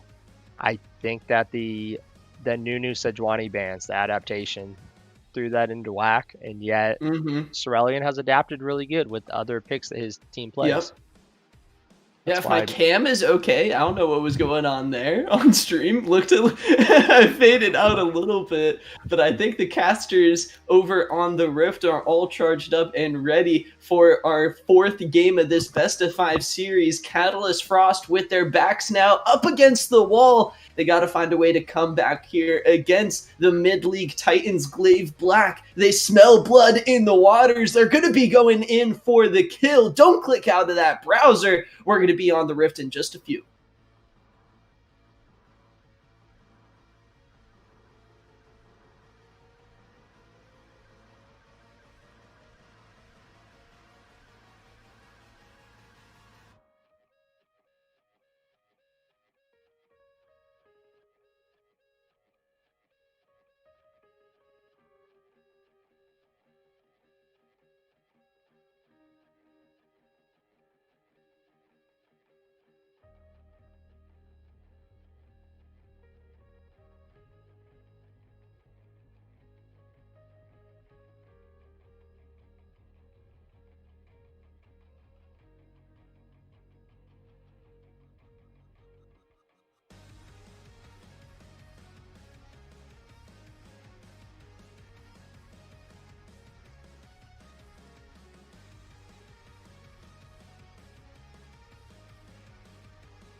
Welcome back, ladies and gentlemen, as we are hopping into the 4th game of our exhilarating finals here over at mid-league. Swapping it around on the Rift once again. Catalyst Frost on the blue side, Glaive Black on the red side. We are hopping into this one as we are getting set up for this one, and what an exciting draft we have coming out from both of these teams. Doc, do you have any opinions?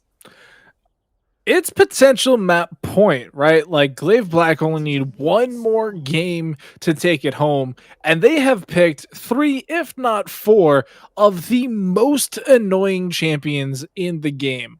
They have Fizz, they have Samira, and they have Garen. And I'm going to disagree with Travis, who said that Garen is not a tank. Anybody who's ever played into Trinity Force Garen knows that he is simply unkillable. Oh, they know! Oh, the immediate W start up at a Hyperclaw Jack is going to be able to keep him alive there. Ignite blown by Issei early, the only summoner spell used in the game so far. They don't know. They thought it was from Garen. They thought it was from Garen. Now the pings are coming in that it was from Swain. But it is, they're not going to find anything just yet there, as this is one of the wonkiest, well, 2 of the wonkiest compositions I've ever seen in a grand finals of any league, as we have Zedvi on the one side and we have Fizz and Garen on the other. It will be definitely very interesting to see how this plays out. Vi and Hecarim are very similar junglers that both like to play for 6. They both like to play for that initial item spike before they really come online and can make super hard ganks happen. We didn't see a lot from Demon in the early game as far as ganks went, so I'm not expecting to see a super aggressive early out of him. Yeah, probably going to stay pretty standard. And I'm pretty interested in this top lane matchup. Dibble's getting the run back, is going to be playing into the Silas that was so difficult for him in game 2. Game 2. And now it's not game 2. What game are we on? It was game 2. Yeah, we're on game 4. Yeah. Okay. Yeah, Listen, math, not good to do on broadcast. It's not a best of 3. So I understand we're used to 2-0 Tuesdays, but it's not. We don't have. No, we're past that.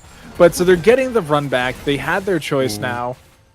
Another great engage on the bottom lane. Kiba flashes forward. Is Alex going to be able to punish that flash? The heal was used. There is no flash available. Alex shuts down Kiba for first blood in the 4th game of our series. Meanwhile, top lane Roach is going for it. Teleport being blown in the bottom lane. Kakari is trying to get in here to shut down Cloud and Alex. Flash forward. One more auto attack. The Lucian doing his best to maybe take down this Swain, but is going to be to no avail as Kakari comes over. Double kill going over to the Fizz off of an excellent teleport. That's GG. Just run it. Yeah, that's. I mean, you're right. It is GG. Fizz is so good with a lead. He gets free, just double kill, completely donated to him, and all Kiba had to do was play like a monkey. Like, that is absolutely great for Glaive, and I've completely forgotten about the top lane. It's just completely out of my mind. Kakari, take it away. It's irrelevant because after that play, that teleport play comes in, you're just typing in the chat, Fizz fed, GG, go next. I mean, it's incredibly scary, especially if Kakari is... I don't know enough about Kakari's Fizz gameplay, but if he's a capable Fizz, he could absolutely turn this into just a dominating performance. And he didn't lose that much there from leaving his lane. Cloud is most likely dead as Demon makes a gank happen.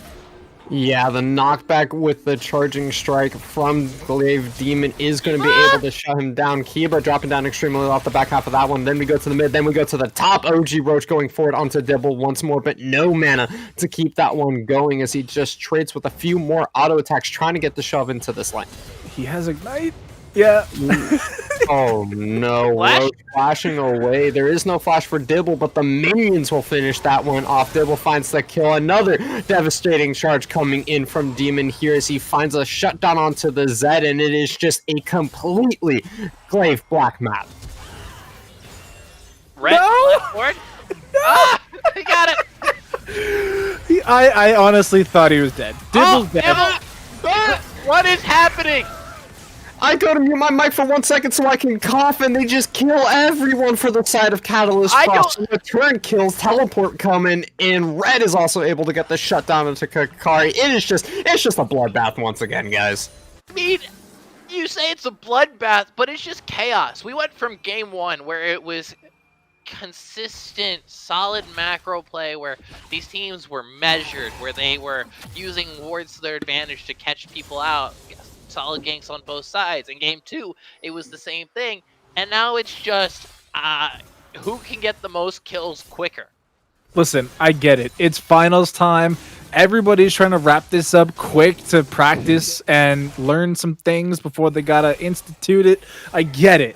But come on, guys. Ward at least the tri-bush, as we do see Roach has done, trying to avoid those, ganks on the top side again. We're actually seeing really good ward coverage from Frost right now. They have top try, bottom try, river entrance on blue side, and they even had the Raptor camp warded up as well. So they have pretty good coverage, but you can't ward a teleport. You cannot. Well, actually, technically, that's how you teleport in, is by warding. But I understand. Okay, Valerie. They're not making effective use out of their warding as maybe to what we'd want to see. They do have great coverage, and I did secure the first Dragon Catalyst Frost, so we'll have that in their back pockets. And with those extra kills that they picked up, they're only down about 600 gold, so they're still feeling pretty good about themselves. But this is a Garen that picked up is working towards a Gore Drinker and is going to be very difficult to kill. Yeah, Garen doesn't even really need to go that Divine Cinder route just yet. Gore Drinker going to be pretty tasty. Pickup there is going to be quite healthy. Never really gonna, be in that much danger. Oh no! Speaking of. Cloud level 3 gets pulled back by Issei. Alex trying to go forward off of the back of that one. Gets a lot of damage put down into this Swain, though. And despite it being an engage from the side of Glaive Black, it is Catalyst Frost that comes out with the health bar advantage.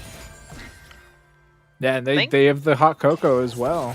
That's true. We're going to be very, very secure there. They're also looking for a potential lane gank. I think it got pinged out here as Dibble looks for an engage. Kakari is up here as well. Ooh, double ultimates. OG Roach comes out on top, though. Kakari makes his way into the top lane. Chum the Waters into the playful Trickster will guarantee that kill for the mid laner on the side of Glaive Black. A 1-for-1 in the top lane. That's really a fair ult trade. I'm not going to lie. 2-for-1?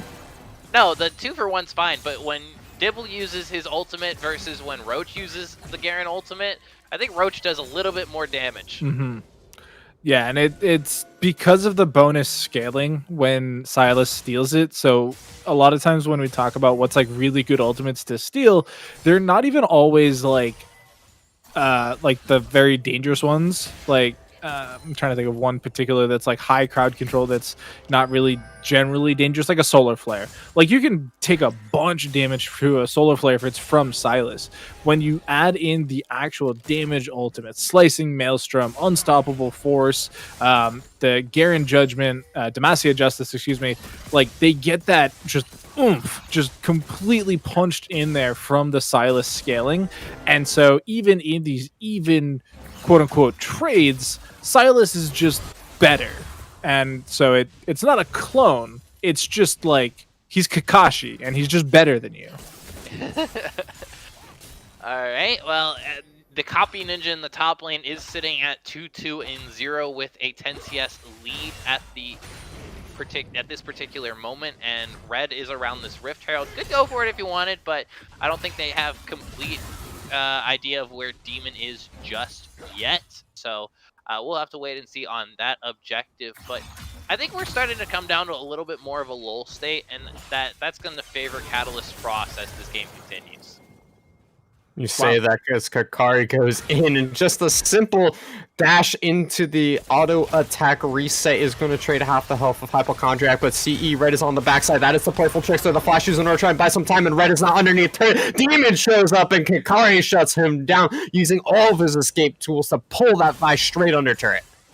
So I was going to remark that Kakari and Hypochondriac trading evenly is insanely good for Hypochondriac. Unfortunately, Red just goes a little bit too deep, and we didn't have the immediate follow-up from Hypochondriac to potentially trade that back. But Demon, right place, right time, able to help the mid lane out. 4-1-1 now on the Fizz. Yeah, 4-1-1. We're going to see the calling onto Demon. He might be a little bit overextended.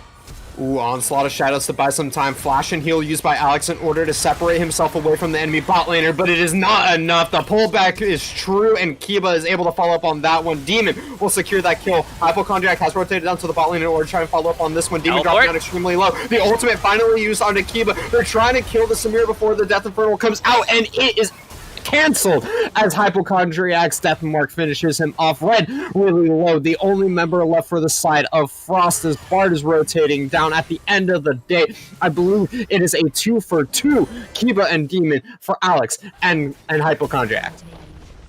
Well, make that a 3-for-2 as Kakari comes over the wall and gets a kill onto a lurking Red who had very little health as it was.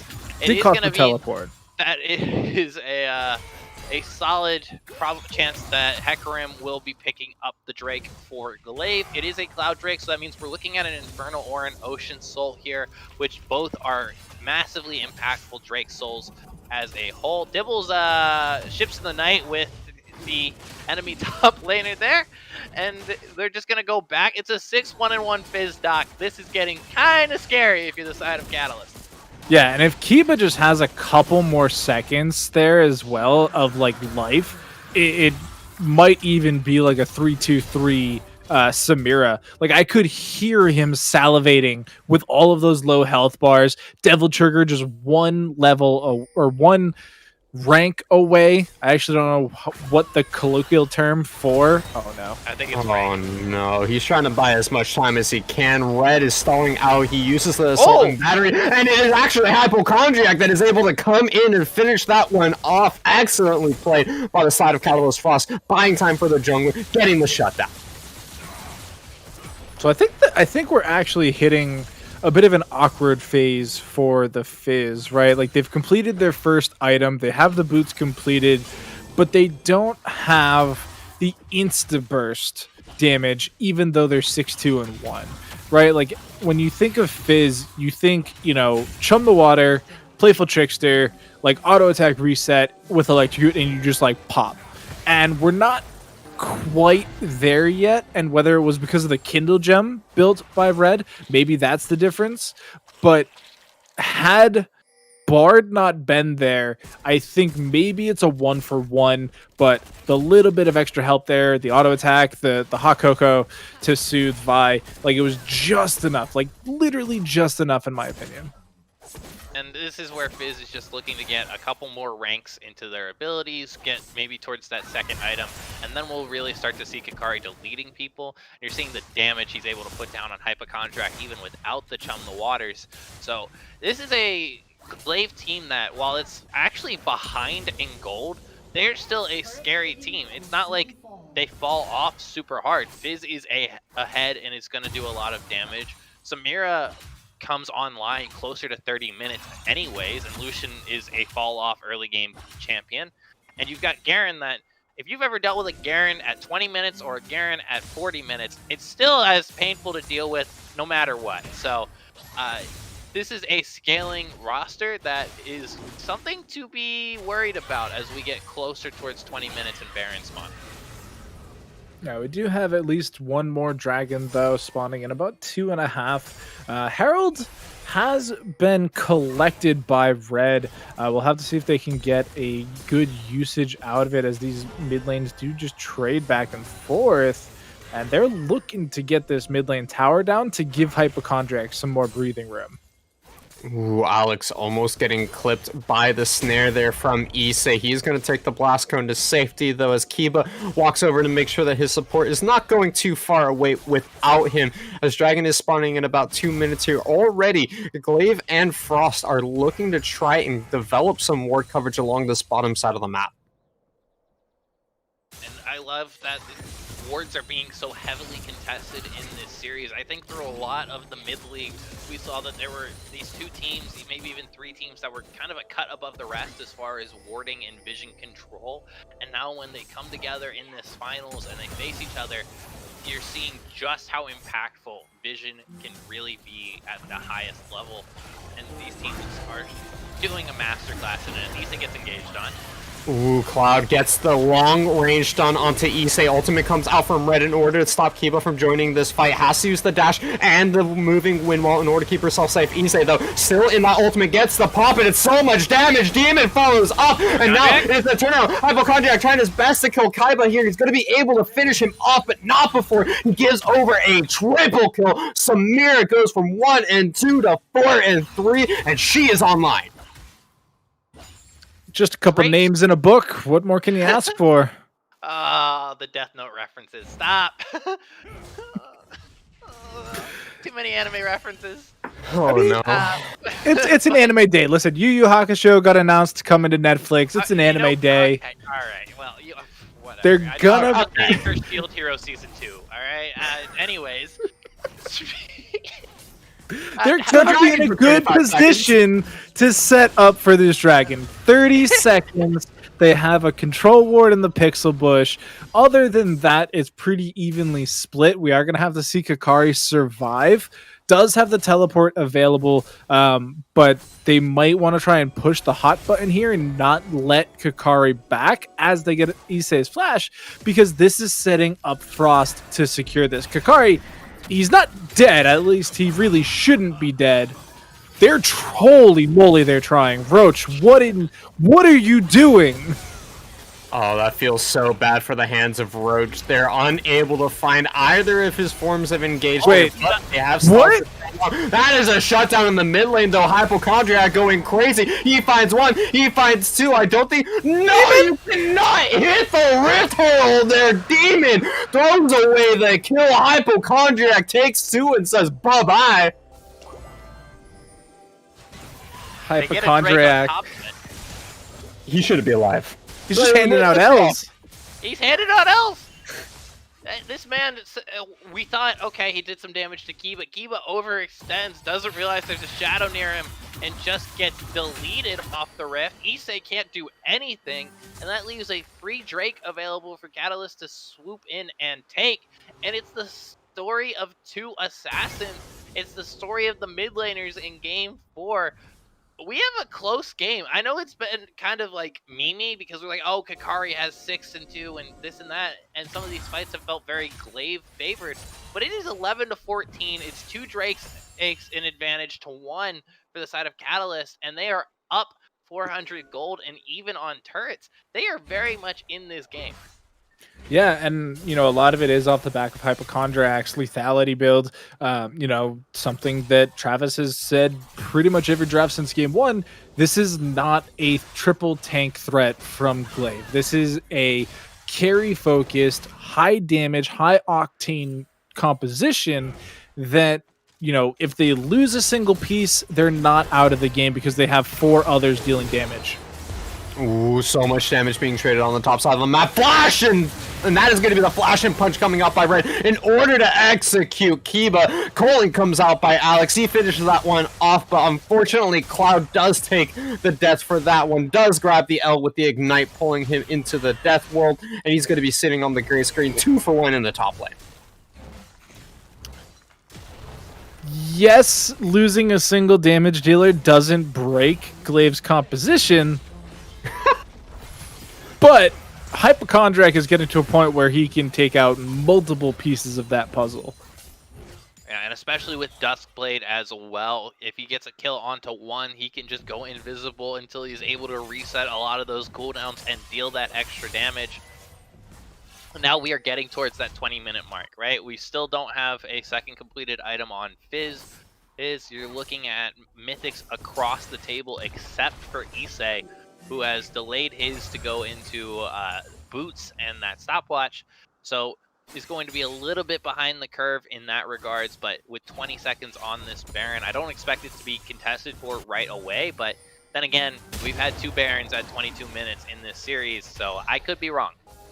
Yeah, I think the point to Issei's build path is pretty notable as well. You know, dropping that $650 on a stopwatch to delay your mythic and then almost immediately having to pop it and then still also dying on top of it is pretty salt in the wound there. You're not feeling good about that trade. You're not really feeling good about that item purchase. It's kind of like when you buy GA as an AD carry and it's just like immediately gone, like before you even leave the base, and you're just like, well, there's X amount of gold just lit on fire. And so now he has the, you know, the choice to, you know, finish building whatever he was building or just hard pivot into this Zonia's Hourglass to try and delay Hypochondriac just popping him, which then kind of delays the entirety of his build that much further because you already built the components, right? Like, yes, there are some overlap, but you're a support. You're not building like you're gaining all of these gold items. You're not, you know, farming. You have 8 CS. Like Bard has 9 times your CS almost. Yeah, and something to keep in mind here as we get closer towards this next to Drake in a minute, you're looking at the vision score between Bard and Swain, between Cloud and Issei. 53 for Cloud and 32 for Issei. The vision has been very much dominated by Catalyst in this series, and you are seeing it across the board. If you look across the board around the Drake, they have vision control. Kakari going to land the ultimate but has to run away. Cloud using the Temper Fate to try and prevent that bit of damage from landing on him, but is to be to no avail because Alex is on the bottom side. Dibble flashing forward, immediately loses the Gourd Drinker. So much damage coming down to Alex here. The Garen ultimate will come down. The big sword executing the AD carry. There's 22 seconds on Dragon. Baron is up and available, and the AD carry for the Catalyst Frost is dead. I don't think that's good. No, typically it's not good, Doc. That's quite bad, actually, with Dragon spawning before the AD carry, and I do think this is where Frost just hard forget the Dragon, give it completely over to Glaive, and just take this mid-tier 1. The Herald's even being dropped to super signify that. The Herald actually means they might be able to challenge a little bit. They do still have Smite available on red. I think Split there's call? no world. I don't think there's any world where you make the decision to try and challenge for this Drake. It's just unnecessary. You were already up 2 Drakes to 1. Now you're at even Drakes. You're really not gaining anything except a little bit of extra pressure, as there goes the Chum the Waters onto Hypochondriac. Ooh, dodges away from the Faithful Plixter, but is not going to be able to get a whole lot of damage down. Kiba is dropping it down extremely low, but Immortal Shield, though, keeps him alive. Double Zanya is being used in the middle of that one. Kikari is able to make his way out, and Kiba still there. There's going to be the Assault and Battery. They're trying to take out the Samira. The Infernal Trigger comes out and barely finishes off the Vi, and with all they have thrown at the Samira, it is not going to be enough. Calling also just barely not going to be enough, and Catalyst Frost, they want to pick up something here. They want to find these kills, but they are forced to disengage after losing 2 for the price of none. And Hypochondriac gets hit by the Chum the Waters in that fight and has to go in. He has to engage and try to trade away some of that damage, as Kiba's back does get interrupted but won't find a kill. And I just don't know if that fight is necessary. I think if you're the side of Catalyst, you say, all right, Hypochondriac's dead. We have no reason to engage here. We have no reason to try and over-invest into this fight. It was still close, don't get me wrong, but it was one of those things where you said, we got the tower. All right, we lose Hypochondriac no matter what. We just walk away. We don't need to be risking losing more than we already have. Yeah, I think Hypochondriac does have to take the sacrifice there. Ooh, he is going to be trying to go in for the full-on trade in the middle lane, though, but Kiba is there first. Cloud cannot help out his mid laner. Hypochondriac not winning these 1v1s. That one's that's a head scratch for me. He has a completed hourglass. Yes, it's on cooldown, but the armor actually matters. You can see how little damage that Hypochondriac does to Kikari versus Kiba, and the difference is armor. And so Kikari just will take that trade every single day of the week, and they're even starting the Baron now, and Kikari is forcing the enemy jungler just as far away as possible. Ooh, great zone coming in by the Swain here. That long range ability takes so much time, but Alex taking the portal to his own death. Cloud leading him into a trap as he gets picked up by Kikari. The Baron was stalled out. Hypochondriac is alive, but they've had to trade away the life of their AD carry for it. Every single one of these moments, whether it's a head scratcher moment or not, is the result of Glaive just putting on so much pressure. Cloud dies, and again, they can't go into their own jungle at this point, and this is what Glaive does. We've hit that 20-minute mark, we've hit these power spikes, this team is online, and now they are looking for fights and overextensions, and Catalysts are giving it to them. Kikari gets ulted once again by Hypochondriac, immediately pops his Zanya's, and comes out just in time to secure that kill for his team. Jungler down for the side of Catalyst Frost means this is a guaranteed Baron for the side of Glaive Black here. All 4 members are rotating towards this big purple worm as Kikari just placed Defender in the mid lane. It's such a stark difference in Glaive once they feel confident in what they have built up, and like 10 minutes ago, they would have not gone for that play. Like, you're not going to see Dibble that deep in the enemy jungle trying to do anything on any champion. But right now, he's 2-item Garen. He sees a relatively squishy Bard, and it's just like, oh, it's go time. Just charges in, gets the kill, and the rest of Glaive are like, hey, there's no crowd control left. Like, let's just let's W key them. And so they follow through. They play as a cohesive unit. Every single member is going in at the same time. Like, that was a 4-on-1 mosh pit onto red there at their own Raptor camp. And like Loudthought said, once the jungler's down, just take Baron. Yeah, and we're gonna see Lichbane picked up now by Ooh, his another assassination. Oh, Right? boy. I don't have time to hand it off. Where did he go? He got deleted off the rift as they follow him through the portal. Cloud is not having a fun game. Ooh, he's gonna be able to get the stun there and buy himself a little bit of time. Unfortunately, the Tempered Fate not coming out in time there, so Cloud will be going down to the hands of Demon here. All across the map, Glaive Black are just taking one after another. Nobody is safe, not even in their own jungle, and maybe not even underneath the turrets. So we've reached the Loud Thoughts portion of the broadcast. Be sure to catch him talking about the next 4 minutes until the game ends. I mean, honestly, yeah, that's what it's gonna be. I mean, there's not much for me to talk about. This is classic Glaive. They're taking the Drake, and they've got a 3-1 split. Garen is very safe, and Kikari is diving over the top of walls.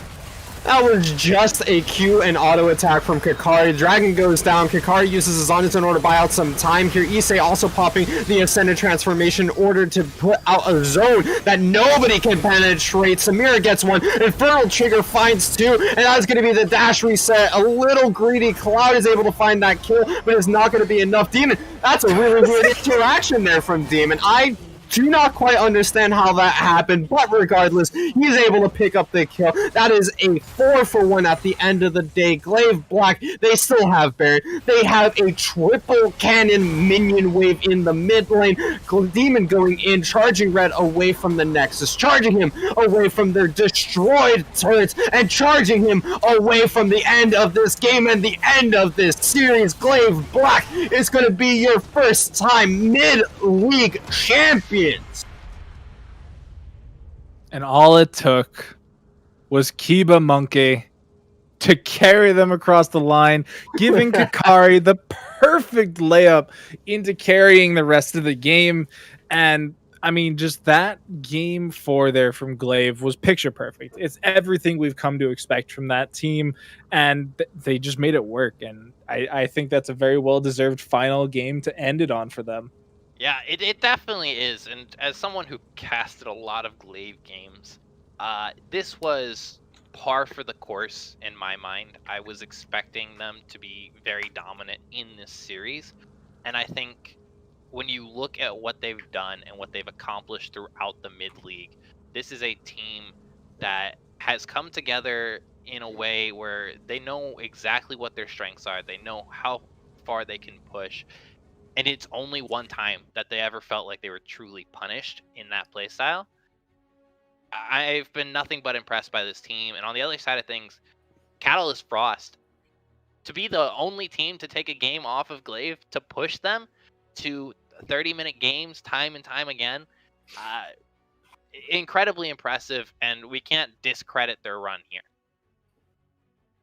Ladies and gentlemen, we have closed this series. We know who our champions are. Glaive Black, in classic Glaive Black fashion, come into their final game with a fairly even early game into a dominating mid to late game here. But for more information before we get you guys an interview, it is going to be Mac Dewey and Travis hitting us up on the analyst desk and giving us the breakdown of our final game of this series. Thanks so much. An awesome cast to you, Loud Thoughts, Doc, and Valley. An incredible job out there on the Rift. Really a crazy series overall. I know the result was 3-1, but honestly, that fourth game, Travis, was back and forth between these two teams going at it. Even before the Baron was taken, I think it was around just like 2,000 gold separating the two teams. Yeah. After Baron was taken, it was 3K, I think. So right before Baron was taken, it was around 2K, which is awfully close. Frost had a 1.2K gold lead, I believe, at 15 minutes, which is surprising because they were also down about 5 kills. but I think they just Right. had more tower plating, and they had better farm. They were straight up out farming them most of the roles, I believe. So Frost Mhm. was holding their own for sure. Not a bad series to nothing to be ashamed of if you're Frost. You ruined the 19-0 season. You know, they were hoping for 19-0. 19-1 is not nearly as pretty. Uh, Frost should hold their head up about this. The Silas did pretty good. I know the Zed that last game did a lot of the damage. Yeah. I thought Kukari played awesome. He last time these two matched off mid lane, he, like I said earlier, he got solo killed twice. But Yep. tonight he got solo killed twice, but I think he got a lot more solo kills in return. Kukari played amazing. You know, I wasn't able to keep track of how many solo kills he got, but yeah, Yeah. he was phenomenal. The Hecarim Mhm. Swain, 3-0 today. Like, I don't know what to say. The champions, in my opinion, feel OP too, and tonight they just looked super OP. They were 6-1-8, 2-3-13, and the game before this they were even better. You know, Yeah. Yep. it's tough champs to deal with. Yeah, and overall, Glaive Black, a tough team to deal with. You think you got them figured out. You take away the Nunu, you take away the Sejuani, and yes, you make the game a little closer. You take away Demon's insane effectiveness on those champions, and yet he's still able to perform, make the ganks happen, make the fights happen. And it was really in the close moments that Glaive Black, they were able to come out on top. I think back to that crazy bot lane duel where the Bard ultimate bought Issei enough time to get healed up, to get the damage, and Kiba is just able to pop off. But I think it's time. I think it's ready. The interview is all set up. Doc is ready in his office with the Glaive Black mid laner. I think the only Glaive member we haven't heard of or heard from, excuse me, this season, Kukari, with a massive fist performance in game number 4 here, in and just a pretty consistent performance overall, even in that loss.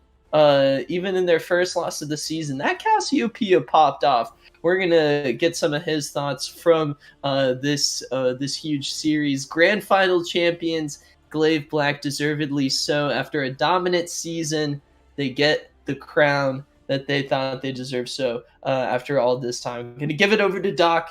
He's all ready for this interview.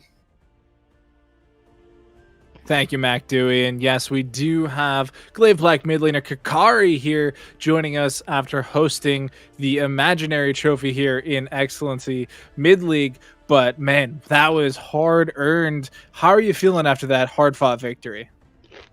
It was It's the chips again. Man, you and Dibble. we were eating off on and off, during that series, so you got to get it in where you can. Well, It's very true. But yeah, I mean, like I said, how you feeling now? feel good. We're just happy we won. Think everyone's a little bit upset that we couldn't keep the perfect score, but Frost played really well, and